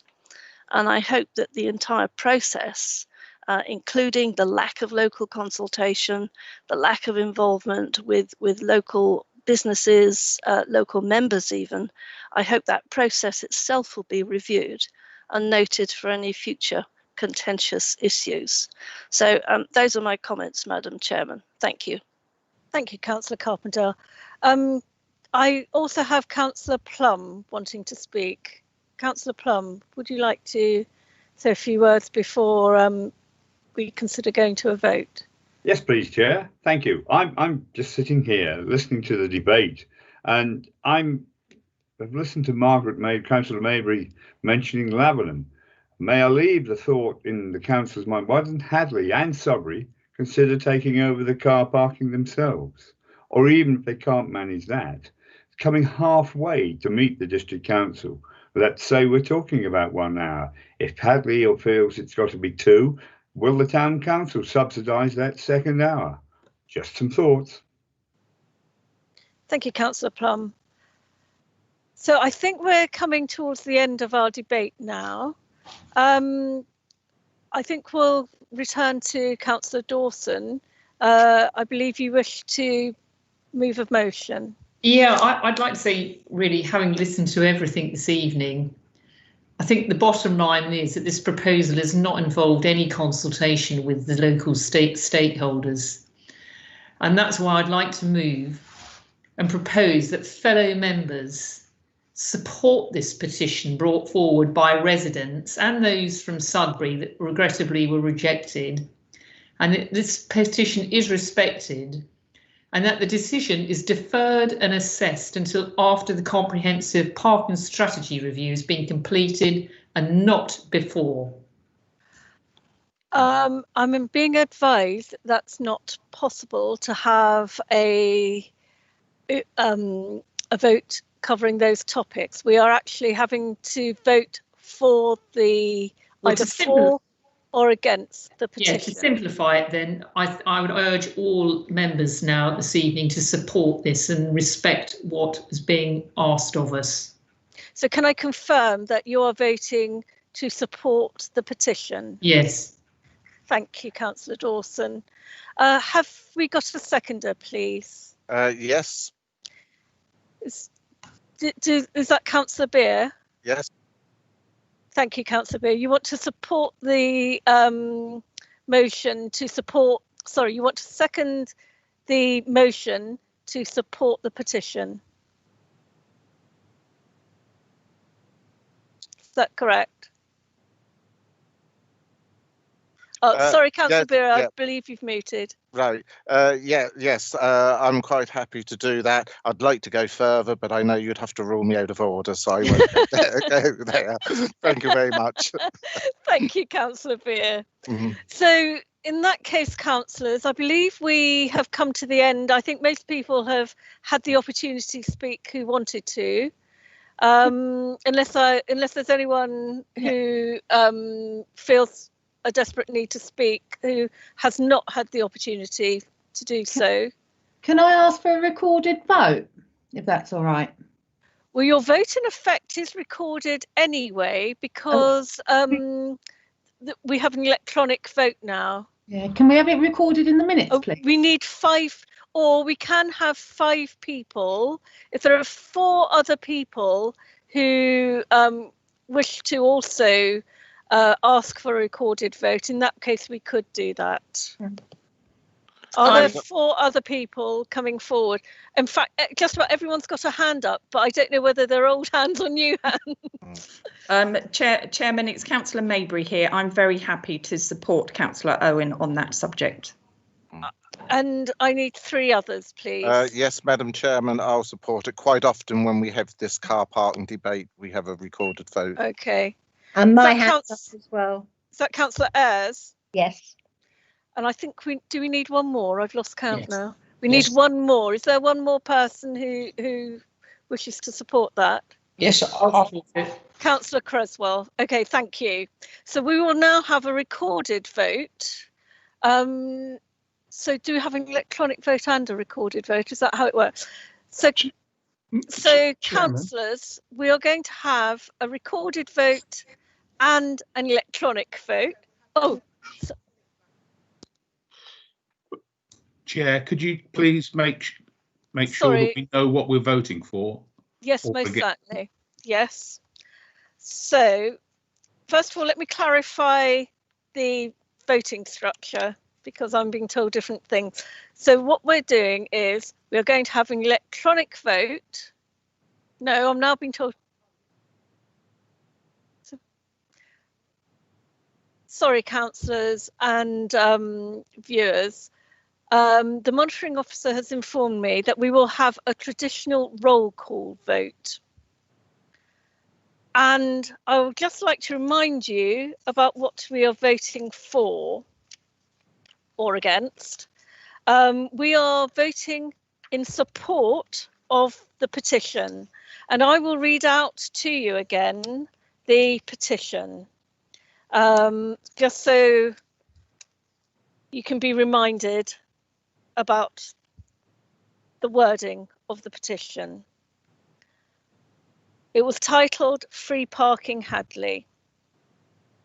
We, the undersigned, petition the council to maintain the free parking in all Hadleigh car parks. It is now more essential than ever for the vitality and future of Hadleigh High Street to enable local and visiting shoppers to park free of charge. A number of new outlets have only just opened, and to impinge businesses' sustainability by the introduction of parking charges would be completely retrograde. Any decisions of this nature should only take place after the fullest public consultation. So those are the words of the petition, and we will now carry out a roll call or recorded vote. I'll hand you over. Thank you, Chair. Councillors, if you could say for, against or abstain. Thank you. Councillor Arthey. Against. Councillor Ayres. For. Councillor Barrett. For. Councillor Beer. For. Councillor Busby. For. Councillor Carpendale. Against. Councillor Creswell. For. Councillor Davis. Abstain. Councillor Dawson. For. Councillor Fraser.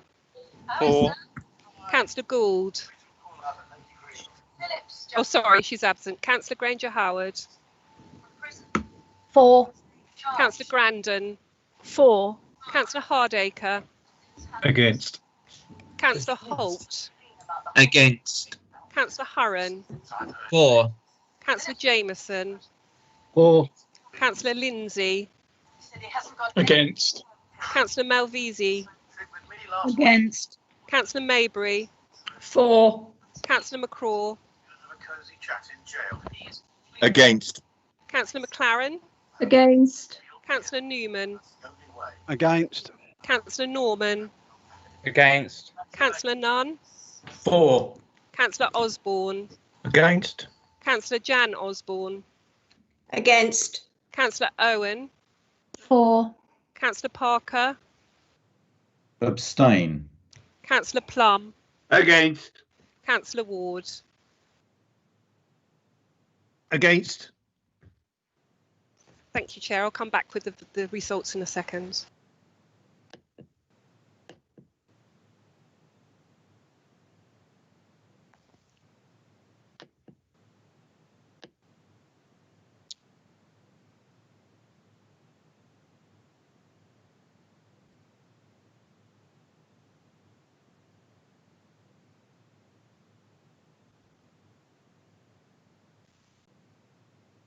Councillors, we're just going to have a 10-minute break. We've had quite a lively debate, and while we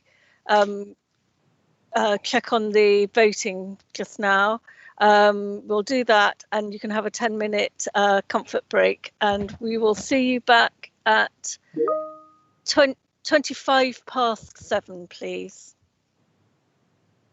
Thank you.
Welcome back, councillors.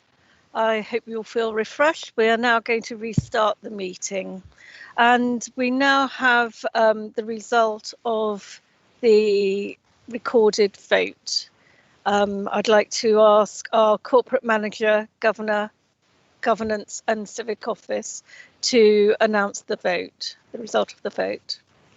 Thank you, Chair. The result of the voting was 14 for, 14 against and 2 abstentions.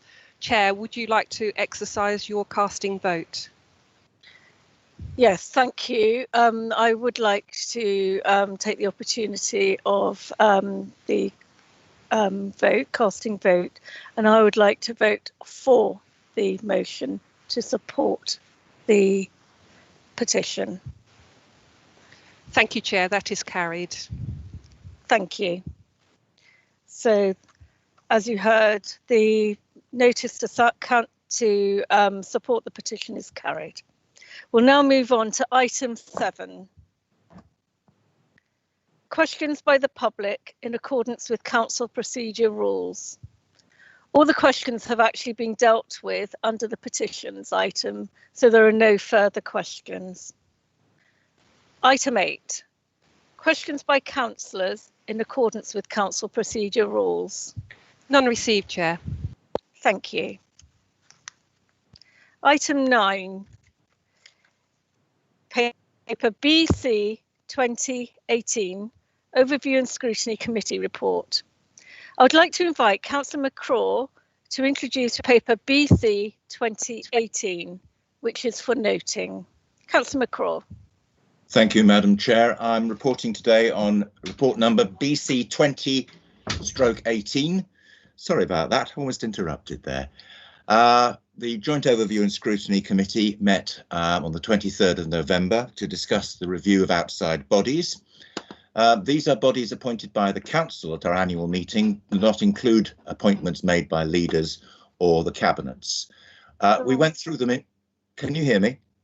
Yes, sorry. Sorry, I heard an interruption. We examined each in turn using the available evidence. The principle was to establish the value of member representation, not only to the bodies themselves, but to the council, to residents, and actually many members felt they gained an understanding themselves in the process. A complete record will be found in the reports and the minutes. We made a series of recommendations. These were for both Babergh and Mid Suffolk according to different circumstances pertaining to those. So separate votes were taken on matters involving Babergh and those matters involving Mid Suffolk. The recommendations are listed in the report. You will see that a number of bodies' appointments are suggested that they be removed. The reasons for these being either the body no longer existing, the lack of relevance or demonstrable value to the council, and in some cases they'd been subsumed by other bodies on which the council already had representation. We also recommended some more specific things. They are contained within them. I don't propose to go through each one.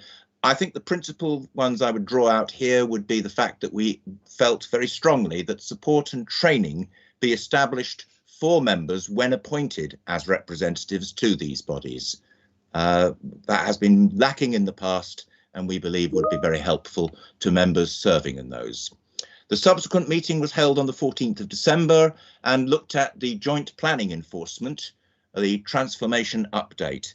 This has been a matter of much concern. Excuse me, Councillor McCraw. Yes. I'm sorry to interrupt you, Councillor, but I think you may be speaking to the wrong paper at the moment. I thought I was repeating to the Overview and Scrutiny Report that is on the... I think you might be speaking to item BC 2019 rather than the one that ends 18. Hang on. No, sorry. I'm looking at the report from... So you should be speaking to paper BC 2018. Hang on a minute.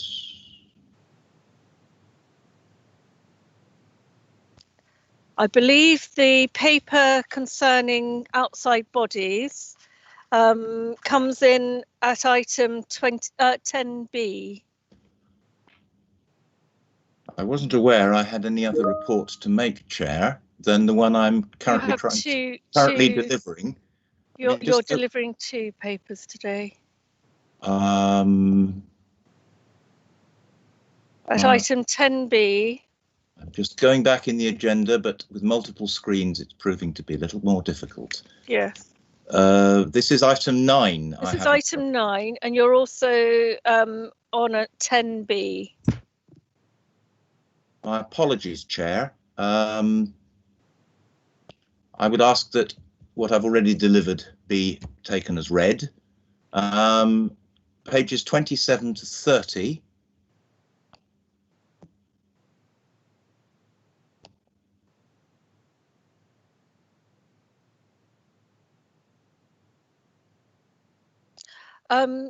That's okay. I'm just getting there. Our monitoring officer is just going to intervene. I think the report has been repeated twice. Thank you, Chair. That's the comment I was just about to make, councillors, is that there are 2 items from the Chair of Overview and Scrutiny on tonight's agenda. Agenda item 9, which is report number BC 2018. That's an overall summary of the committee's work. So it's the usual chairman's update. And then the first item in that update, review of outside bodies, has also been carried into item 10 on the agenda, and it's item 10B that relates BC 2019, and that's for the council to consider the recommendations. So Councillor McCraw could continue to give a summary overview on this item, but just remember that the recommendations will be considered under item 10. Thank you, Chair. I apologise, Chair, but I was actually trying to deliver item 9, which was the summary report, rather than the consideration of the recommendations. In that case, it's for me to apologise. My apologies, Councillor McCraw. That's all right. Quite easy to get confused in a long agenda. I've been there myself. So to return then, we're returning back to the outside bodies at a later point in this meeting, but I thought a useful summary of the principles adopted and some specifics. I'll return to the report then of the meeting held on the 14th of December 2020, which was about the planning enforcement transformation update. As I say, planning enforcement and all matters pertaining to that have been a bone of some contention. I think members will be pleased to hear that considerable work has been done on this. The report describes that work and the nature of it. It's ongoing, it is not over, and it will be looked at by Overview and Scrutiny in times to come. We have already scheduled another discussion of this later next council year. One particular point of information that might be of help to members specifically is the new enforcement flowchart, which describes the process from alleged planning breaches through to final outcomes and the categorisation and the method of handling this.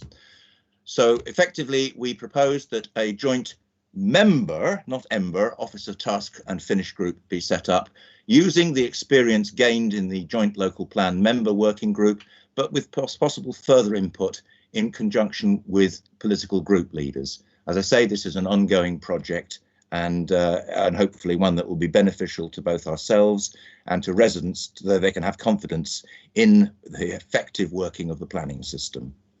I'm happy to take any questions on the report, either within this meeting or afterwards. Thank you, Councillor McCraw. And again, I apologise for any confusion I may have caused. Are there any questions for Councillor McCraw?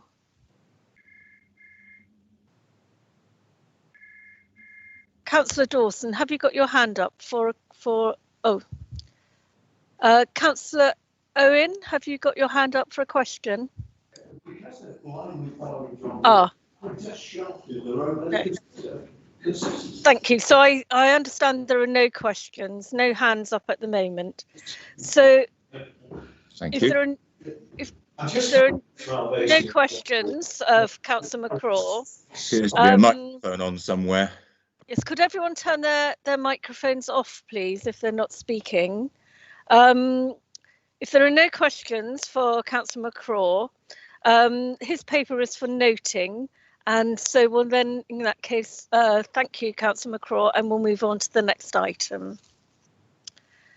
Item 10, recommendations from Cabinet and committees. JAC/23, half-year report on Treasury Management 2020 to 21. I would like to invite Councillor Hurren to introduce paper JAC 23 and move the recommendations on the agenda. Councillor Hurren.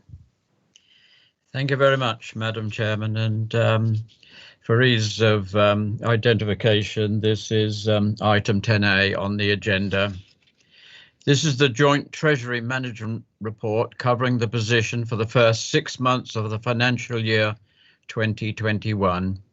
It provides details of performance, effects of decisions taken during that period, and confirms compliance with the Council's Treasury Management Policy.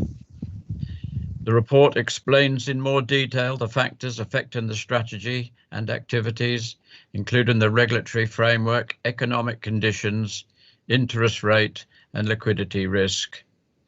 In a relatively short period since the onset of COVID-19 pandemic in March and the ensuing enforced lockdown in many jurisdictions, the global economic fallout has been sharp and large. Market reaction was extreme, with large falls in equities, corporate bond markets, and to some extent, real estate echoing lockdown-induced paralysis, and the uncharted challenges for governments, businesses, and individuals. The unemployment rate increased to 4.1%, with a further expected peak when the furlough scheme was due to finish at the end of October. This was avoided following the revisal of the scheme to run to the 31st of March of this year. Interest rates remained at the record low of 0.1%, and the headline rate of consumer price inflation fell to 0.2%.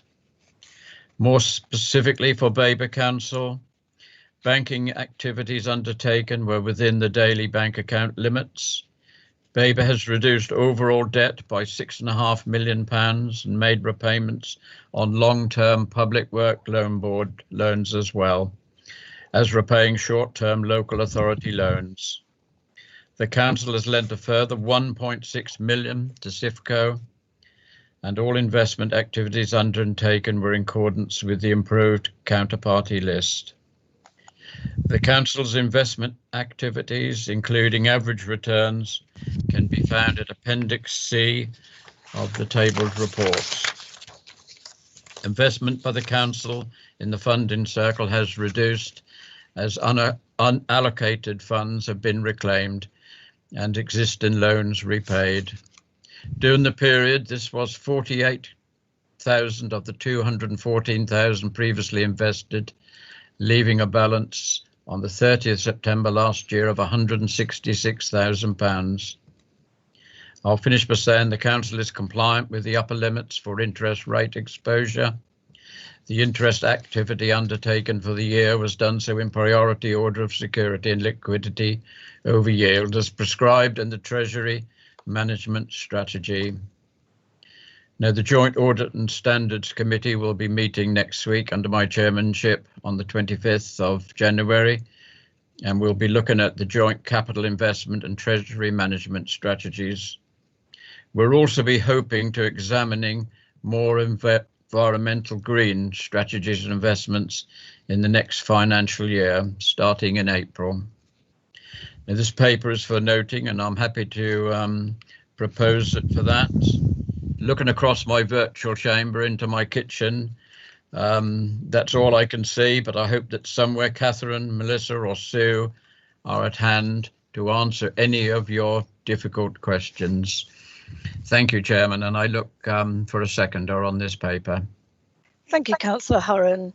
Yes, we will need a seconder, and in fact we will be going to a vote on it as well, so it's not just for noting. So may I have a seconder, please? I'd be happy to second that, Madam Chairman. Thank you, Councillor Ward. Thank you. So now we can go to questions. Councillor may ask as many questions as they wish. However, they must be relevant to the subject under discussion and must be a question. May I have are there any questions, please? Councillor Lindsay, do you have a question? Yes, thank you, Madam Chairman. I just wondered if I'm actually on the audit committee, so but since our last meeting, I did a little bit of research into. I noted that the Public Works Loan Board put up the interest rates by 1% on what we can borrow, and that has made. There's a fairly new form of borrowing on the market, municipal bonds, which is there's a municipal bond agency that we can borrow from, which is set up by the LGA. So it's our fellow councils that set that up, not the government, and it's much cheaper than the Public Works Loan Board. So I just wondered if our Treasury Management people could look at the feasibility of borrowing in future from the municipal municipal bond people rather than the Public Works Loan Board. Thank you. Councillor Hurren, would you like to answer that? Well, I think as a steer from myself as chairman, I would be driving that sort of thing forward. Yes, definitely. I'm not too sure if any officer is here, but Robert is welcome to introduce that next week at the meeting if he's in attendance. And yes, certainly, we will look at anything. Thank you. But I would warn Robert, there's not, in the investment side, there's not much out there, but from borrowing, anything we can gain, I would think would be grabbed with both hands. I understand Catherine Steele is here. Catherine, is there anything you'd wish to add? Yes, thank you, Madam Chairman. Yes, if I could just address the council in relation to that question. The PWLB rate has actually come down again. It was raised by 1%, but when the government announced the changes to accessing PWLB as part of the provisional local government finance settlement, they reduced it again by the 1%. So it is now back down at a much more competitive rate. The municipal bond agency is something that I've looked at and certainly have talked to our Treasury Management advisors about, but there are some strings attached. There is a joint liability clause in the municipal bond agency, so that's something we would need to consider very carefully before we actually looked at taking any money from those. Thank you. Thank you. Thank you, Catherine. Thank you, Catherine. It just shows how quickly things can change, doesn't it?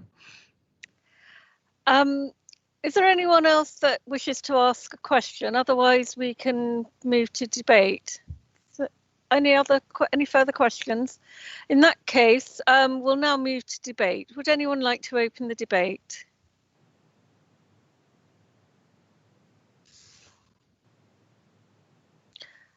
So I believe no one wishes to enter the debate. So in that case, all the questions are finished and we're not entering debate. Is there anything else you'd like to add, Councillor Hurren? No, I think that sums it up. It's all in the in the papers presented, and we'll be in action again next week. Thank you very much, Councillor Hurren. In that case, I'll now ask the Corporate Manager, Governor, Governance and Civic Office to conduct the electronic vote. Thank you, Chair. Councillors, could you please open the vote in the modern.gov app by clicking the plus sign in the top right of the agenda screen and selecting attendance and voting. In the voting tab, the vote for this agenda item will show in blue. Please click on the blue line to open the vote. Thank you. Not showing.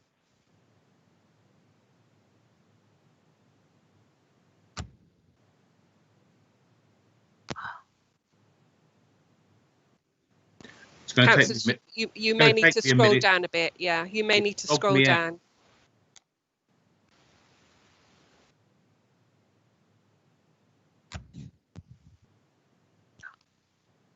Oh. Yeah.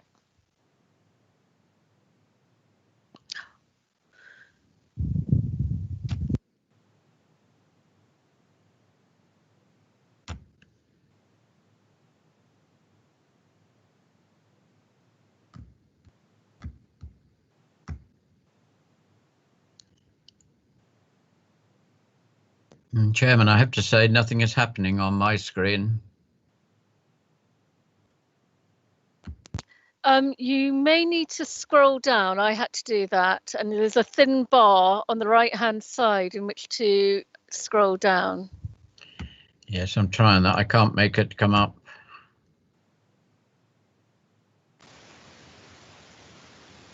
Mine's the same. I can't get mine up, I'm afraid. You do need to hover your mouse over it, and then it will show. Well, that would be really good, because then we'd really be able to get the Osbornes, wouldn't we? If you hover over it, the bar will widen, and then you can scroll down. Yes, I'm trying that, John. Whatever I do, absolutely nothing comes up. I may have to record my vote verbally. I'm aware of what to do. I've been doing it, but this time it is not working. Madam Chairman, it's Councillor Jan Osborne. I had the same problem, so I came right out of it and re-logged in again, and it's come up, and I've managed to vote. Okay, thank you. Thank you, Jan. Councillors, I'm being informed that ModGov may have timed out, so we may all have to come out and then go back in again, log back in again. Chair, you will find that's true. I had to. Thank you. I think I voted. To clarify, if we've already voted, does that mean? You won't be able to vote again if you have already voted. You've received your vote, Councillor Lindsay. Okay, so the councillors that we haven't got are Councillor Ayres, Councillor Busby, Councillor Grandon, Councillor Holt, Councillor Howard. And myself, Councillor Hurren. And Councillor. It's not letting me back in. Okay, so Councillor Busby, would you like to vote now, and then we'll add it in manually? Oh, I'd love to. Thank you very much. Yes. 4. Thank you. Councillor Grandon, would you like to vote manually? 4. Councillor Holt, would you like to vote?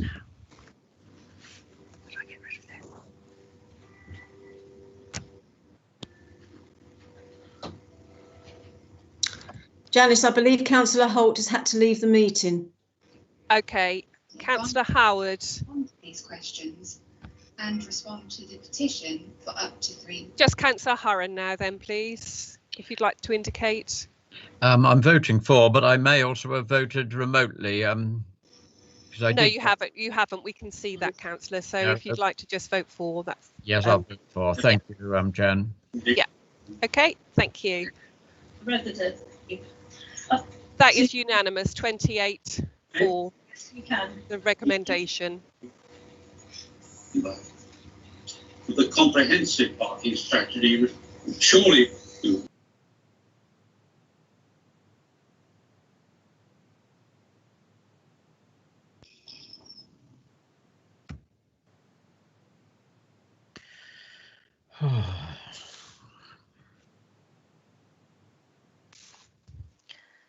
Councillors, we're just going to take a 5-minute adjournment, or a very short adjournment.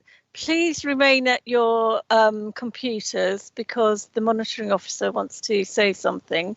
So we're just going to turn off the screens, and we'll be back shortly. So this is just a quick adjournment, but please stay where you are. Thank you.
Welcome back, councillors.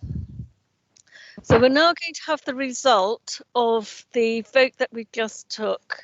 So if I may ask the Corporate Manager, Governance and Civic Office to tell us the result of the vote that we've just had. Thank you. Thank you, Chair. That was unanimous. Thank you. So that was carried. We'll now move on to item 10B, BC 2019, recommendations from the Joint Overview and Scrutiny Committee. I would like to invite Councillor McCraw to introduce paper BC 2019 and move the recommendations in the report. Thank you. Thank you, Councillor Chair. McCraw. Thank you, Chair. We now come to the recommendations, in this occasion, the Joint Overview and Scrutiny, or in this case, Babergh Overview and Scrutiny, are making to Babergh Council. And it was the question of the report I previously gave on the review of outside bodies. I'll briefly go through the 5 recommendations listed in front of you and try and explain the circumstances surrounding those. I don't have access to the full reports and the reasoning and the minutes for why we did that, so I'm going to be operating off memory, but I can assure members that these were carefully considered and good reasons for these recommendations do exist.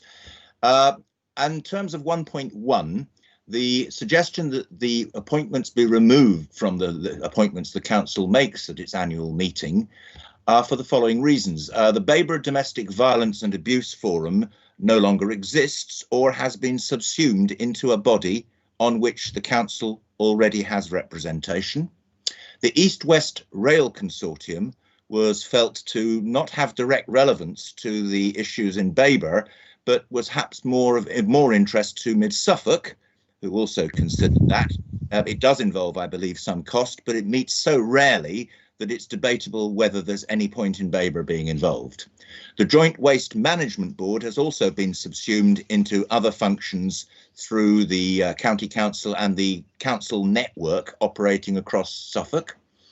The Suffolk Joint Emergency Planning Policy Panel, likewise, we have representation on the body that replaces that.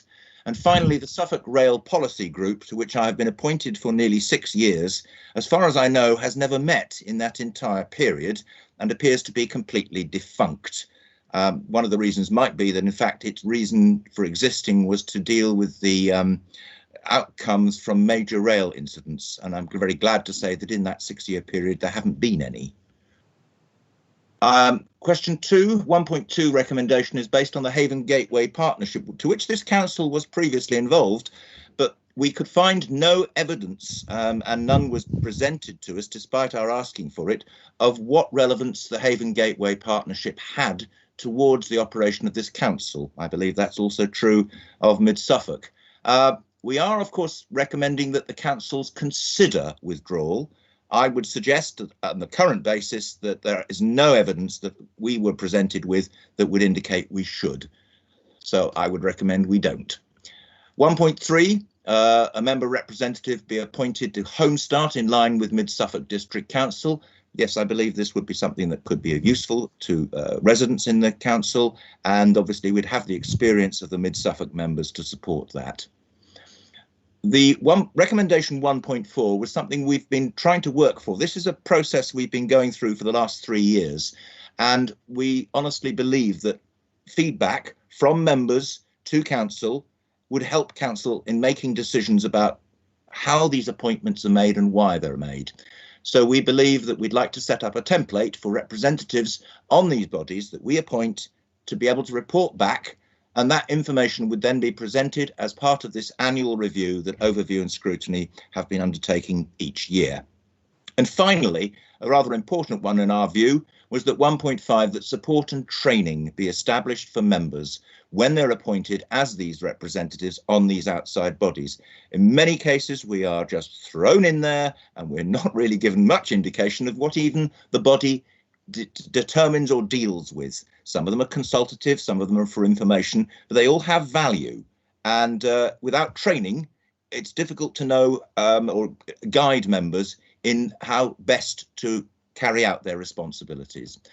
I note that there are 5 separate voting buttons available for this one, but I would like to propose, here and now that all 5 recommendations be considered en bloc as one vote in order to save time and deal with the slight difficulties we occasionally have with the voting system.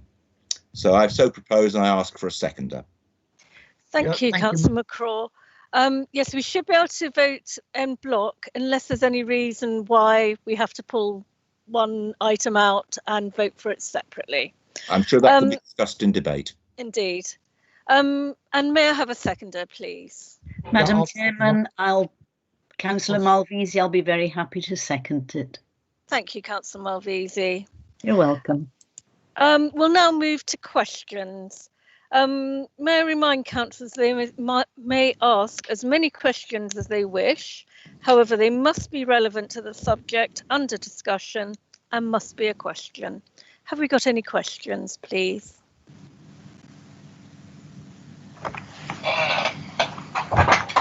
Councillor Arthey, have you got a question, please? I have, yeah, thanks.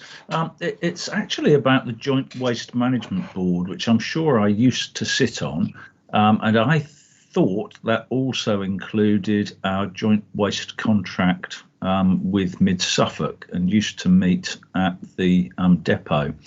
I may have got that wrong. I thought that Councillor Malvisi would have been on that board, but if she's never been to a meeting because nothing's ever happened, then perhaps it has been subsumed into something else. I don't know. That was our understanding, Councillor Arthey. But in matters concerning waste management, I defer to your extensive experience in the area. But Councillor Malvisi is the current person responsible for that portfolio. I don't know. We understood that the function of the Joint Waste Management Board had been subsumed into a wider body, or perhaps a differently named body, on which this council already had representation. I would be fascinated to hear an answer. Are you able to tell us anything about that, Councillor Malvisi? Thank you, Madam Chairman. It's something new to me, so I would suggest that it has been subsumed somewhere. I've not attended any such meetings. I've not been made aware of any such meetings. I work very closely with my opposite number in Mid Suffolk, so, and if I don't show up, she's always chasing me. So, yeah. I think I think, in honesty, Councillor Malvisi, that its functions are being dealt with, and I would not expect that anybody would not want them dealt with. If at some future point the reconstitution of the Joint Waste Management Board is necessary, I'm sure that could be achieved. Absolutely. But for the moment, we could see no reason for it, an appointment to be made to what seemed to be a non-existent body. Yes. Could I come back on that? Yes, you can. Thank you. Yeah, I don't know if we've still got Cassandra with us, but if we have, could we ask her whether there is still a contract meeting that takes place with our contractors and the opposite number from Mid Suffolk? It always used. I'm sorry, Councillor Arthey. Can I interject? Yes. Cass has gone home. Yeah, she's left the meeting. She's left the building. Yeah. I'm quite happy to withdraw that particular piece for it to be revisited at a later date should members require further information. It would be a very straightforward later vote and could take place before the next annual council meeting, if that was something that would satisfy members. Maybe we'll look at that at the end of the meeting in case anyone else wants to contribute and or has any further information. Councillor Ward, you have your hand up. Have you got a question? Yes, I have, and I'm just trying to get my camera. There you go. It's concerning the Haven Gateway Partnership. I was just wondering whether we could slightly amend the wording of that recommendation and take the word withdrawal out, and perhaps both councils consider their membership. Withdrawal kind of predetermines a direction of travel there. The reason is I know the Haven Gateway Partnership it does find it difficult to demonstrate value, and I know Councillor Holt, the portfolio holder for economic growth, is concerned about it, but it does have a purpose. It unites the authorities on the Suffolk side and the Essex side of the Stour, and I will use the word Stour. I know that some of my colleagues might bridle at that, but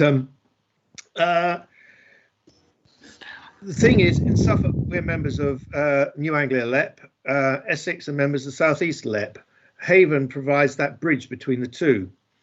And also, given that or potentially there's going to be a bid for a Freeport East, which will encompass Felixstowe and Harwich, it might give a renewed vitality to the Haven Gateway Partnership. I think any withdrawal at the moment might be a bit premature. Also, of course, it'll need further discussion with the various cabinet members and officers. But I just want to take the word withdrawal out and perhaps put in membership. If the recommendation is consider withdrawal, and this is the point at which the decision would be made. What I would suggest then, if I may, is that we withdraw the recommendation 1.2 completely, and that leadership consult and get in contact with Haven Gateway Partnership and ask for some demonstration of that value to Babergh and its future possibilities before any further appointment be made. I think that's a reasonable approach. And I would withdraw 1.2, but ask the Cabinet to, and just suggest to the Cabinet that they actually do so. Just speak to them and see what we get out of it and how we could make use of it. I'd be quite happy. The point we were concerned about was the fact that there was no demonstration of such a thing. And on one occasion, from personal experience, I know that a matter affecting my ward, although admittedly across the river in Essex, had been effectively kicked into the long grass by giving it to the Haven Gateway Partnership, from whence it never emerged. You're referring to the bridge, the railway bridge? I'm referring to the Manningtree Crossing, yes, which at a meeting held, including the Department of Transport, both local MPs and everybody else, the matter wasn't dealt with. Now, that's just an example of ineffectiveness, in my view. That I speak as a personal one, but on behalf of Overview and Scrutiny, that was the reasoning and thinking behind it.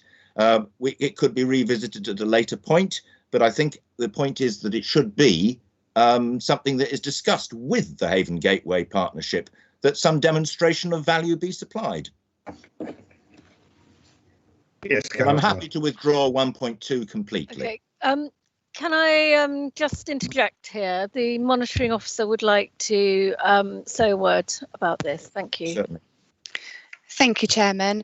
Councillors, these recommendations come from the Overview and Scrutiny Committee. Therefore, they cannot be amended or withdrawn. They can simply be voted for or against. So unfortunately, Councillor McCraw, it's not within your gift to propose those amendments. In that case, a separate vote would be necessary upon each of the items. Yes, I think that will be the case. Thank you. I was just trying to simplify matters. And we seem to be drifting into debate here. Councillor Davis, I believe you have, is yours a question, or shall we move into debate? No, mine is more debate. Yeah, thank you. Okay, can we reserve that for later? Absolutely, yeah. Councillor Osborne, you have your hand up. Yeah, thank you, Madam Chairman. It's just a clarification, really, of the Haven Gateway 1.2. Is there any financial situations with Babergh on this? Is there a fund that we have to produce for Haven Gateway? And incidentally, most of the Haven Gateway stuff is from Tender and District Council, as far as I know. Councillor McCraw, can you answer that question? I believe it is fundamentally Essex based. Thank you. Have we any other questions? Councillor Malvisi, your hand's up. Is that for a question?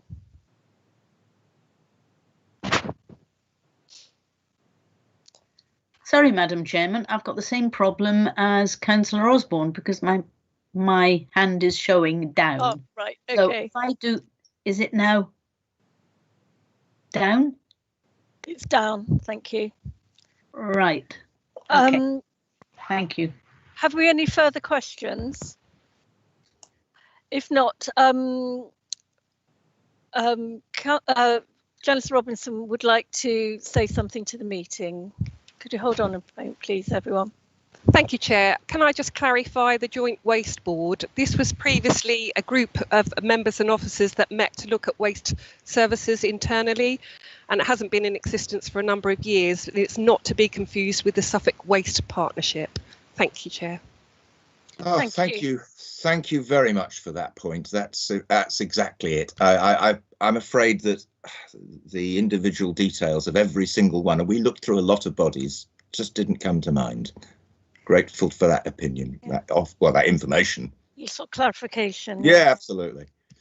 So I think now, unless someone else has some further questions, I think we can move on to debate.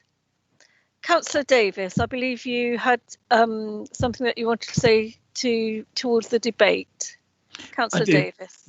Thank you very much, Chair. Yes, I would just like to reiterate that I think having a seat on the Haven Gateway is actually very important, especially as Councillor Ward has mentioned about the free ports. I know the Suffolk Chamber of Commerce is working very closely with this, and the LEP has been mentioned. And I think the opportunity of Freeport is something that Babergh should be very involved with. I'm sure Fiona and Cass and Michael and Councillor Holt will all be on this as well. So while I totally appreciate Councillor McCraw's feelings about the past, I think it's something we have neglected. Maybe we haven't given it as much attention as we should have, but I think it's important that we do have a seat on this table. And I would throw my hat into that because obviously given my geographical location as well, albeit at the moment not relevant, but I think it's a very important body to be on. Thank you. Thank you, Councillor Davis. Councillor Adrian Osborne. Yeah, thank you, Madam Chairman. I'm first of all, I'd just like to say that in my experience of living in that part of the Essex district, I could not see anything that happened with Haven Gateway that actually would have given anything to Suffolk. And I quite agree with our chairman of Overview and Scrutiny that it's become basically a talking shop. I sympathise and I concur with a lot of things that Councillor Davis has said. However, if it doesn't produce anything for the district, Babergh district, I cannot see the point of actually being there. And I'd just like to complete that by saying I would just like to thank, on behalf of the members, of the work that Councillor McCraw has done, not only on this thing, but on all the aspects of Overview and Scrutiny in the last few months, particularly with COVID as it is. Thank you very much, Alistair. Thank you. Thank you, Madam Chairman. Thank you, Councillor Osborne. I think many of us would concur with that. Councillor McCraw. It was just to say that it may not be within my gift to withdraw the recommendation of the Overview and Scrutiny Committee, but of course, like anybody else, I have the option to vote against what I've just proposed. Bizarre though that may seem, that might solve the issue and allow us to take the votes accordingly. I'll take advice on that later. Was there anyone else? Councillor Horan, did you want to speak? Yes, Madam Chairman. I did have first-hand experience of the Haven Gateway 10 years ago. In my position of chair of the Pinmill Bay Committee, we did apply to them for a grant, and we achieved about £300,000 from them, which built all the new the jetty and all the new features and functions down at Pinmill. So at that point, they were very, very useful and contributed very well to this side of the Stour estuary in Suffolk. And we got on very well with them, and they provided the money for all that to be built. So maybe if they were asked again, it could be achieved again. So they're not totally dormant, but it was 10 years ago. But they were very useful and helpful at that time. Thank you, Councillor Hurren. Councillor Arthey, have you got your hand up? I have, yeah. It's partly to ask Councillor McCraw exactly what he meant, what he just said. But before I do that, I asked the question about the joint board, and I've looked back through some of my old papers. I think the last time that I sat on that was about 6 years ago, and it was a board that was set up after we had the joint contract with Mid Suffolk for collection, and it was separate to the Suffolk Waste Partnership. The Suffolk Waste Partnership I still sit on. I helped form it 20 years ago, and I'm still there. But the contract board was something completely different, and it was actually quite useful. However, I don't think it needs to have a sort of a formal appointment. I'm guessing that Councillor Malvisi would pick up any issues with the contract as part of her portfolio. So I'm not going to oppose the deletion of it as an outside body that we should have a representative on. But I'm not quite sure what Councillor McCraw was saying when he said we can vote against this, and then what would happen? Would it then go back to ONS to have another look at it? Is that what he's saying? I was referring there, Councillor Arthey, to the Haven Gateway Partnership. Yeah, but if we vote against this, we vote against all of the paper, don't we? No, we would have to take the recommendations separately, and I think there is a provision for that within the voting system. I had originally proposed that we vote all 5 of them in en bloc, but in the light of the possibly I don't have the power to withdraw a recommendation that my committee have put forward, but I do have the option to vote against it, what I've just proposed, and we could take each one in turn, and I believe that would be correct in governance proceedings. I believe that what we can do is just pull that one out and vote for that item separately and vote for the others as a group. Can we do that? I'll just ask the monitoring officer if I've understood that correctly or not. Yes, Chair, your summary is absolutely right. The Council can request that one of the recommendations is extracted and voted on separately and then take the rest en bloc, or you could vote for each one individually. However, that would seem unnecessary if the intention and the feel in the room is to support the other recommendations or to vote in the same way on the other recommendations. Thank you. Well, I'm happy with that suggestion, and I ask my seconder if they are happy as well. Councillor Osborne? Councillor Osborne, are you happy? Oh, Councillor Malvisi was the seconder, sorry. I'm apologising, Councillor Malvisi, I do apologise. I'm having great difficulty with my cursor. Yeah, me too, mine's just gone. No, I'm perfectly happy with that. I'll still second. Thank you. Does anyone else want to join the debate? Is that Councillor Malvisi? Are you wishing to join the debate here? No, thank you. Oh, right, you're flashing. So in that case, if there's no further debate, I think we could move to the vote. So what we'll do is vote on the single item first, which is item 1.2, the item considering Haven Gateway Partnership. And then we'll vote on that first, and then we will come back again and vote on the other items en bloc. So if we can now vote. Chairman, sorry. Yes, sorry. Can you just be clear about what we're voting for when you take that one out? Are we voting for the deletion of the Haven Gateway, or are we voting for? No, we're not. Okay. No, so how that's a very good point.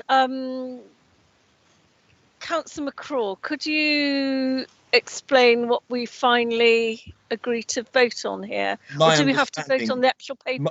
My understanding of this would be that we would vote for recommendation 1.2 first. Yes. And then we would vote en bloc for 1.1, 1.3, 1.4 and 1.5 collectively. Yes. So, and we have to vote for 1.2 as it is printed in the paper. So as you can see there, on your agenda, that is what we are voting for, as you can see it in your paper, not with any amendments that were suggested. No. And can I just add that if members believe that we should explore possibilities with the Haven Gateway partnership, they should do as I will be doing and vote against that recommendation, despite the fact that I've proposed and seconded it on behalf of my committee. So if we want to consider still working with them, we vote against the motion. Precisely. Yes. So I hope everyone understands the way they wish to vote. So if we can move to the electronic voting now for item 1.2, the item considering Haven Gateway Partnership. You're voting for it as it stands in the paper. If you consider that we should still continue working with them, and then you vote against. If you wish to vote for the item as it stands, then you vote for. Thank you. If you'd like to go to your electronic voting. Chair. Yes. My touchpad has given up the ghost and it's the only means of accessing the voting screen, so I'll have to vote verbally from now on. Okay, thank you.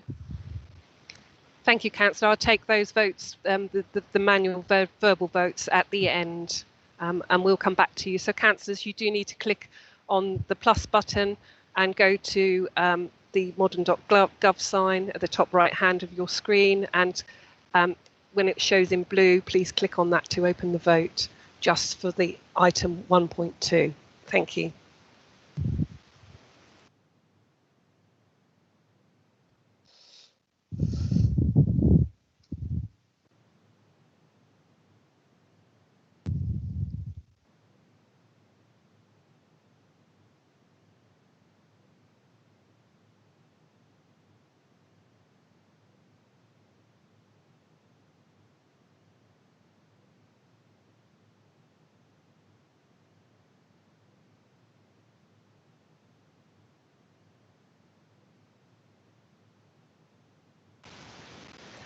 Councillors, we have 3 votes outstanding. That's Councillor Barrett, Councillor McCraw and Councillor Malvesi. Please, can I have your votes manually, please? Councillor McCraw first, please. On the Haven Gateway Partnership 1.2, I vote against. Okay, thank you. Councillor Barrett? Against. Sorry, I've been timed out, I think, so. Okay, thank you. And Councillor Malvesi? Can somebody reread me the 1.2? Yeah, so 1.2. So what you're actually voting for is if you want to consider withdrawing from the Haven Gateway Partnership, you will vote for. If you don't want to consider withdrawal from the Haven Gateway Partnership, you're voting against. Thank you. Against. Thank you. We will bring you the number shortly. Thank you.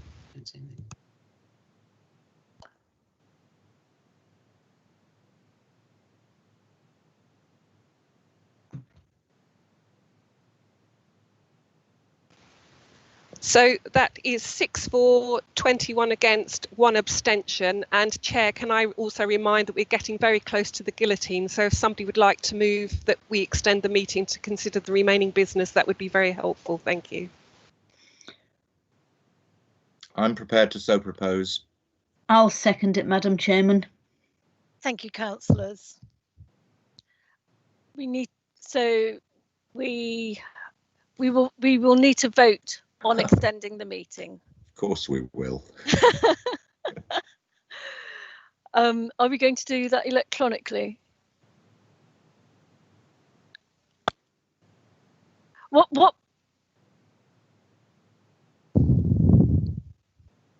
No. Okay, I have been informed that on the extension of the meeting, if we can do it on consensus. So if there is anyone who objects, please say it now.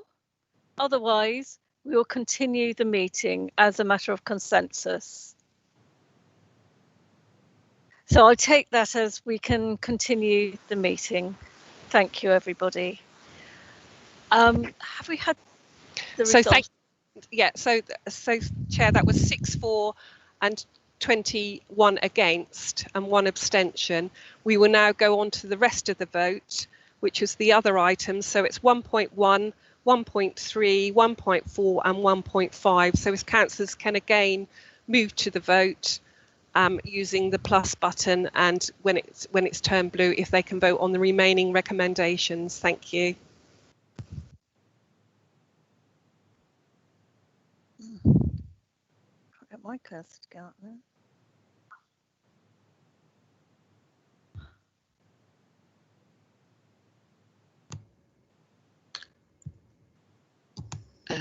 Jan, I'm not able to get back onto that, so I will have to give you my verbal vote.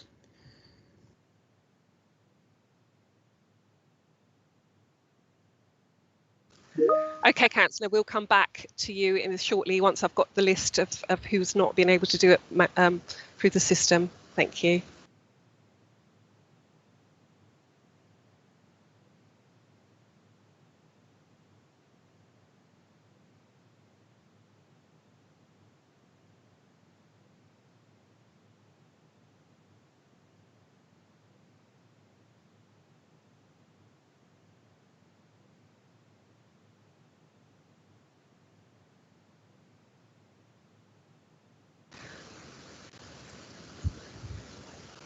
Thank you, Chair. We're just waiting for Councillor Ayres, Councillor Barrett and Councillor McCraw. So can I have your votes verbally, please? Councillor Ayres.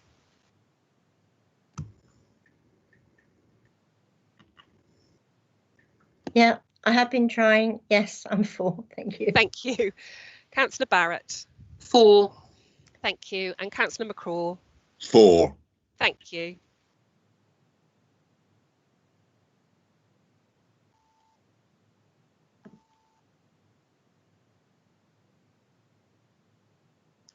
Chair, that is 25 for, 1 against and 2 abstentions. Thank you. So that vote is carried. Thank you, and thank you, Councillor McCraw. So we will now move on to our next item, item 11, BC 2020. To note decisions taken by the Chief Executive during the COVID-19 pandemic period under delegated powers in accordance with Part 2 of the Constitution. I would like to invite the Monitoring Officer to introduce the report, which is for noting. Thank you. Thank you, Chair. I'm pleased to introduce the schedule of decisions taken by the Chief Executive under the urgency powers contained within Part 2 of the Constitution. These are for noting only, but I will just advise the Council that these all related to urgent decisions that were needed to assist with the Council's response to the COVID-19 pandemic. Thank you, Chair. I'd like to give thanks to our Monitoring Officer for that report. Item 12, BC 2021, Strategic Asset Management Plan 2020 to 2025. I would like to invite Councillor Busby to introduce paper BC 2021 and move the recommendation in the report. Councillor Busby. Thank you, Chair. I'm delighted to introduce our new Joint Strategic Asset Management Plan, which provides a strong framework enabling us to manage our assets effectively and efficiently. The plan will ensure that we are consistent in our approach to decision making, whilst allowing property decisions to be made on the basis of the individual characteristics of each asset within the portfolio. This council is ambitious, and we will use our land and property to help deliver more housing within our district, support the regeneration of our high streets and town centres, contribute to carbon reduction, and improve our residents' well-being. The Council's strategic priorities and objectives are to build great communities for everyone to live, work, visit and invest in. This plan is a significant piece in the jigsaw of delivery. I'd like to thank the officers for the efforts they've put in putting this plan together. It is a significant piece of work, and I'd like to move the recommendations shown on the paper 3.1. Thank you. Thank you. Before I call for a seconder, I'll just read out the recommendation so that we know what we're going to be talking to. The recommendation 3.1 is, it is recommended that Council approves and adopts the Strategic Asset Management Plan for 2020 to 2025, Appendix 1, including the transactions and community transfer policies set out in the Strategic Asset Management Plan as Appendices A and B. Can I have a seconder, please? Yes, I'm happy to second, Madam Chairman. Thank you, Councillor Ward. Now I'll open it up to questions. Councillors may ask as many questions as they wish. However, they must be relevant to the subject under discussion and must be a question. Councillors, have you any questions? Mandy.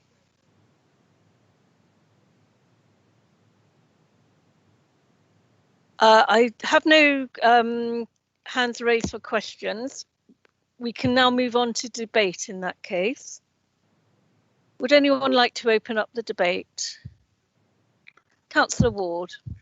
Yeah, I just, as I seconded it, this is timely and something we have really needed for quite some time. We'll get a really good asset register out of that, up-to-date asset register of everything we've got, and it'll also give us a good way forward in being able to manage those assets and use them properly to support all of our policies and the outcomes we want to achieve going forward. So I think that there is everything to gain, a lot to gain, and nothing to lose by doing this. So I'm very happy to see it going forward this year. Thank you. Thank you, Councillor Ward. Would anyone else like to contribute? Councillor Arthey. Yeah, I'm sorry, it's a question really, not debate, and so I should have asked it a little while ago. But it's really just a question for Councillor Busby. When we decided to do this, and I think it's a great idea, I just wondered why we put the end date of 2025. It's only a 4-year plan, which seems quite short. Well, I think it's just going to be ongoing anyway. I mean, it's 2025, but it starts now and it runs until we revise it, which was a 5-year revision.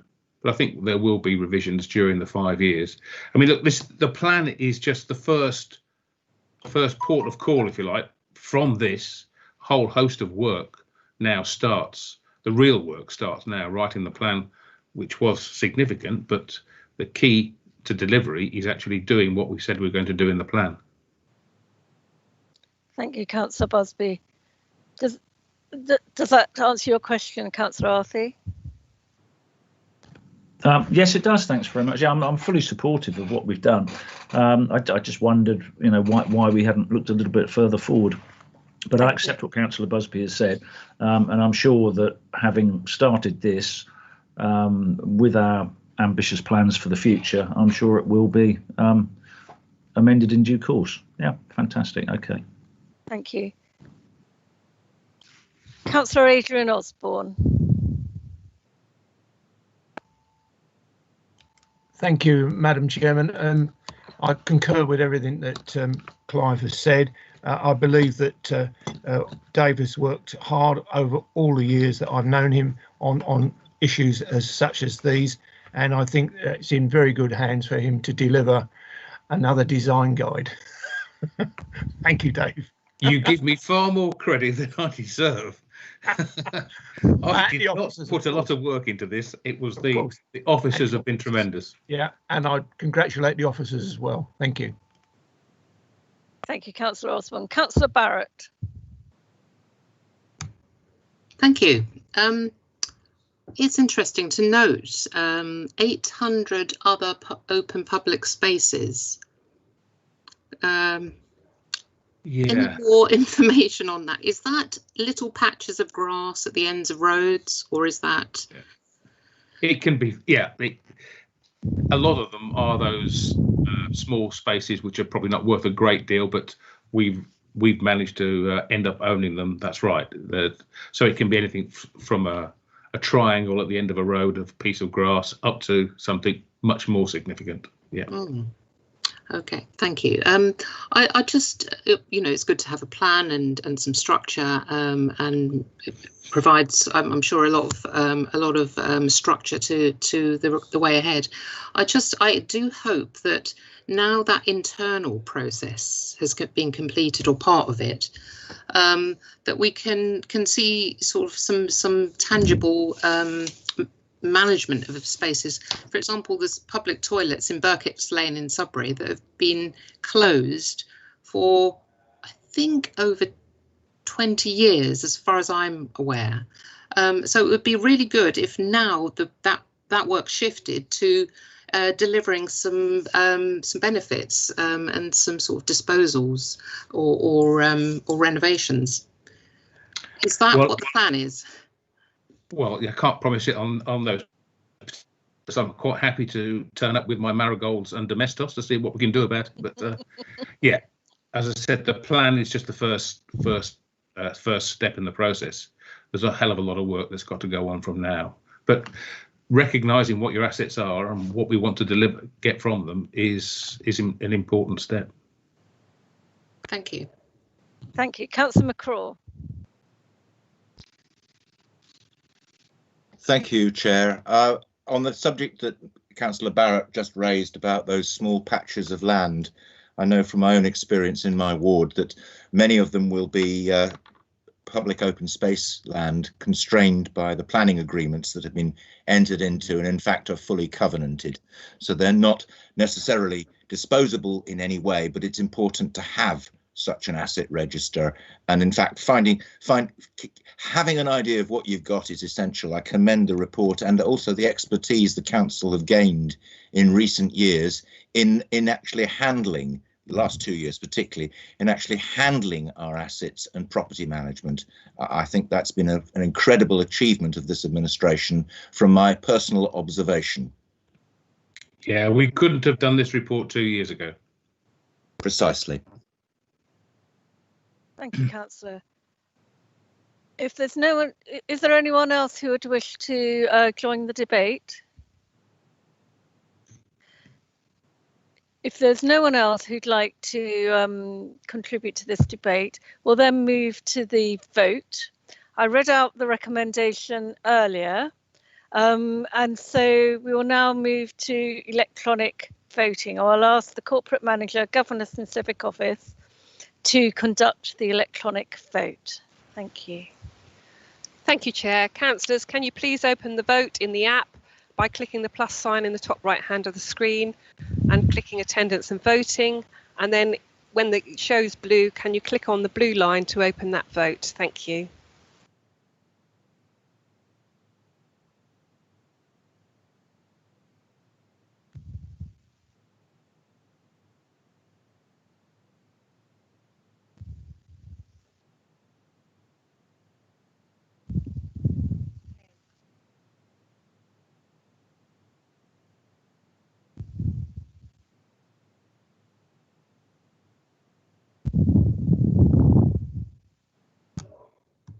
Please don't wait for me. I still can't access that voting at the moment.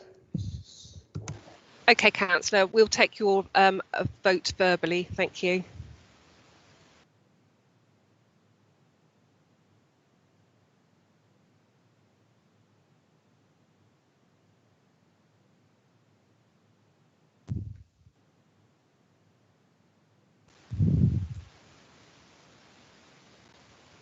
Thank you.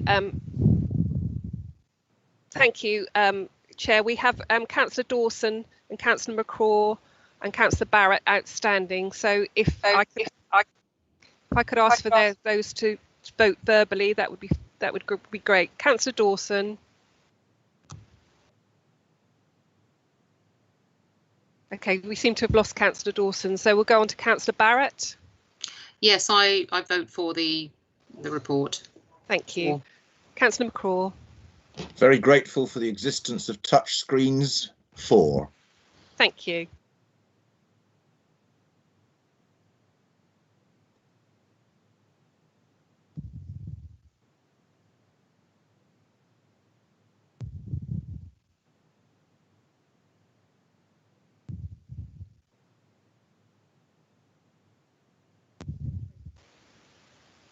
Chair, that is unanimous. Thank you.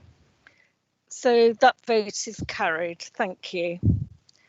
Item 13, BC 2022, timetable of meetings from 2021 to 2022.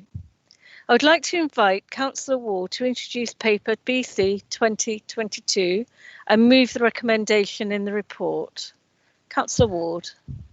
Thank you, Chair. A short introduction to a short paper. I'd like to present paper BC 2022, the timetable of committee meetings for 2021 to 2022. We need to agree the timetable for next year, and I would like to ask you all to check the proposed dates to ensure that there is no reason why the meeting should not proceed as scheduled. If you do have any specific date issues, please let Jan Robertson know after this meeting. So I'd like to propose a recommendation at paragraph 2.1 that the draft committee timetable for 2021 to 2022 be approved. And may I have a seconder, please? Madam Chairman, I'm willing to second, or I propose to second. Thank you, Councillor Marvuzzi. Thank you. Yeah. Good. So unless there are any questions on the report, I intend to put the recommendation straight to the vote. Are there any just a quick questions? Point, Chair. Yes, Councillor Busby. Since none of us all have had any holidays for 18 months, is there a gap in the calendar for us to go camping in the Isle of Wight or something? I haven't had any time off for ages. I think we'd all like. It shows. Thank you. Better than we've ever been busier. Exactly. Yeah. Exactly. Councillor Owen, have you got a question? Yeah, I'll do this slowly this time. Yes, thank you. I'm a bit concerned about every 2 months is the Babergh District Council meetings. Is it, am I reading that right, that we're having it every 2 months? I think it was previously agreed at a council meeting, but I'll ask our monitoring officer to confirm that, please. Okay. Yeah, no, actually, now you're saying it, I think it was. Thank you. Chairman, if I can just confirm, there are 7 meetings of the full council scheduled within the committee, the table of meetings. So therefore there is almost a meeting every other month, but then there's the additional meeting for the budget considerations. So it's actually 7 meetings over a 12-month period. Thanks, Chair. Thank you. Councillor McCraw. I just would point out, as I said at the time, we're always capable of adding an extraordinary meeting to the schedule and have in fact done so. Yes, we have. Thank you. Any other comments? So unless if there are any details that need checking on later, other than that, we'll go on to straight to the vote now, please. Neat. Thank you, Chair. Again, councillors, if you can go to the modern.gov app and click on the plus sign. When it shows in blue, you can click on the blue line to open the vote. Thank you.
Okay, so we've got Councillors Barrett, Councillor Davis, Councillor Dawson, and Councillor Plum who haven't voted yet. So I will take your votes verbally. 4. Thank you, Councillor Barrett. Councillor Davis. 4. That wasn't Councillor Barrett. Oh, sorry. I think that was Councillor Dawson. Councillor Dawson, was it? Sorry. Okay, Councillor Barrett. I'll come back to you. Thank you. And Councillor Plum. 4. Okay, thank you. I haven't voted either, I'm afraid, here. Okay, would you like to give your vote? Yes, 4. Thank you. Sorry, for the record, that was Councillor McCraw.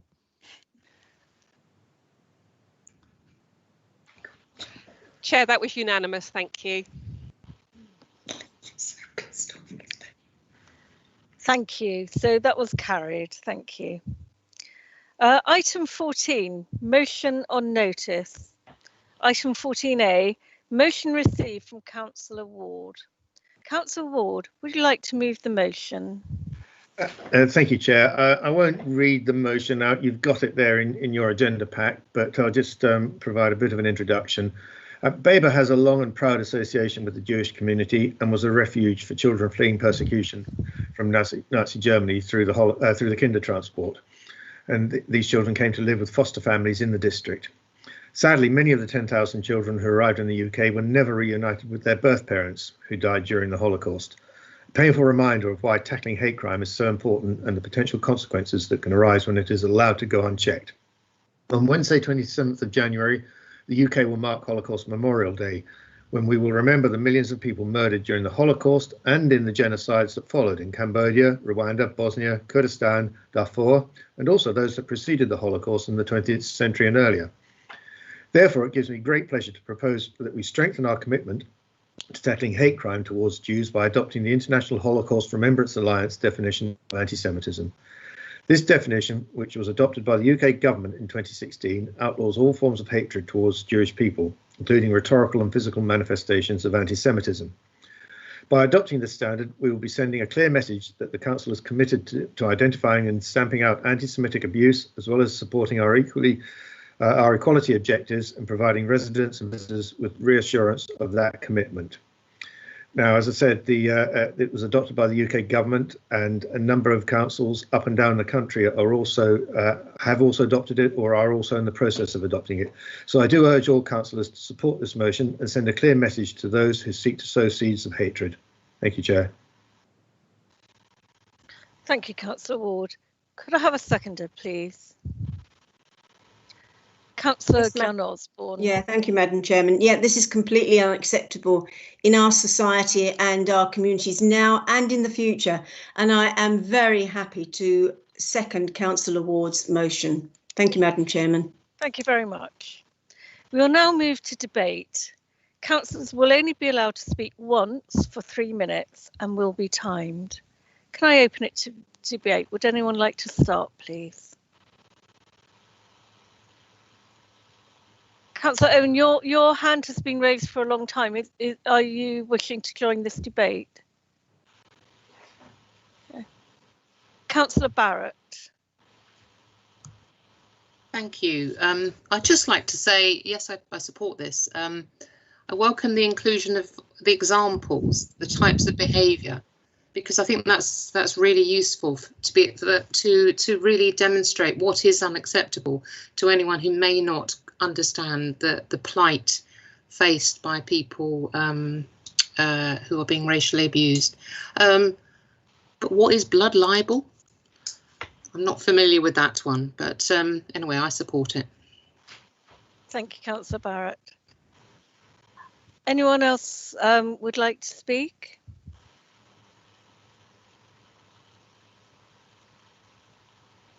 Councillor McCraw.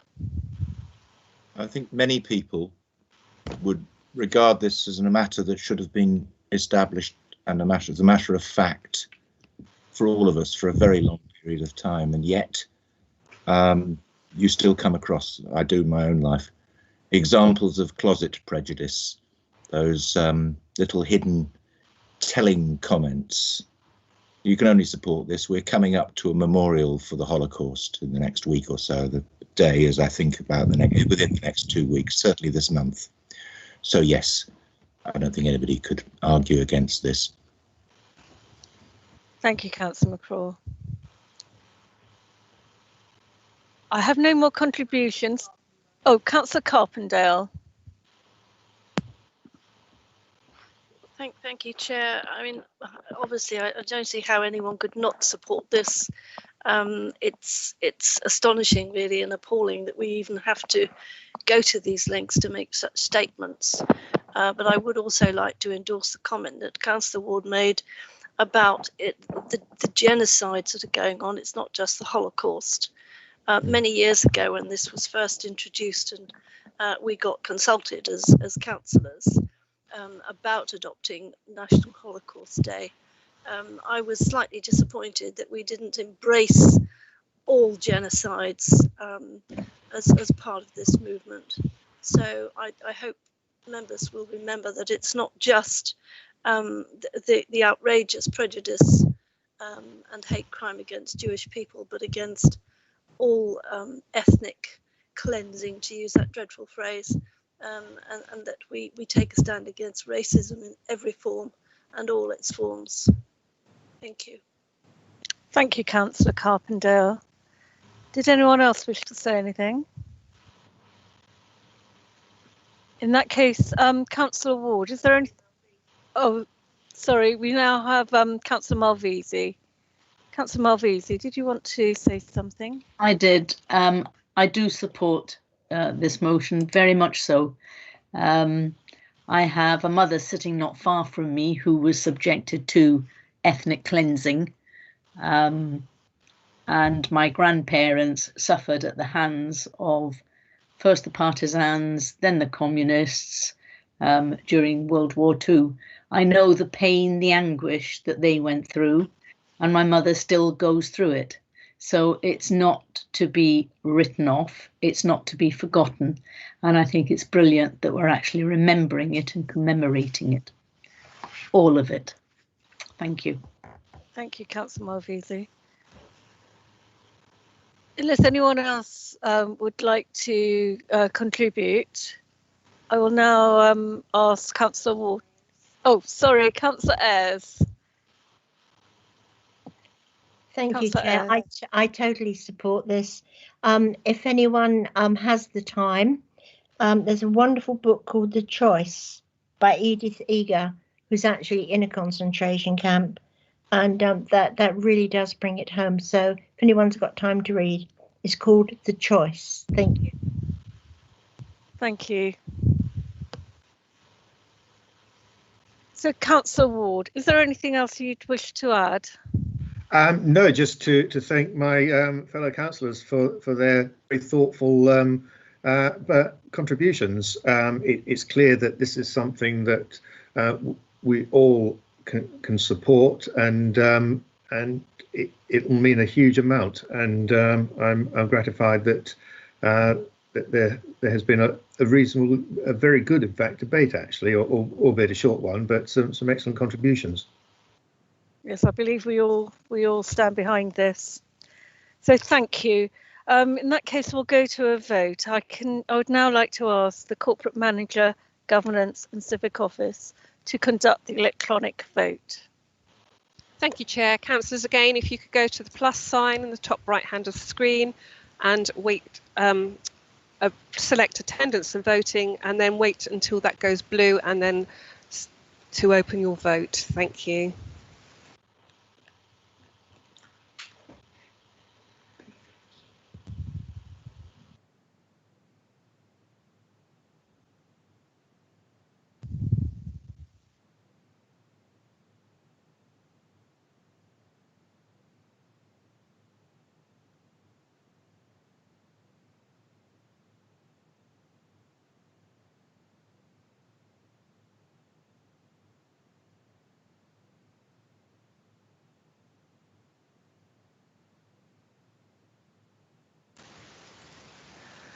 Thank you, councillors. We are still waiting for Councillor Barrett, Councillor Dawson and Councillor McCraw. Can I have your votes verbally, please? Councillor Barrett.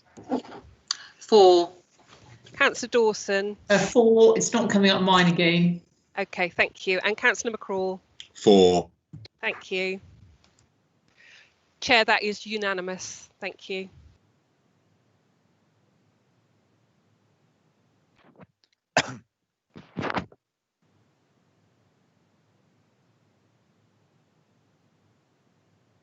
Sorry, that was a unanimous vote, so that was carried.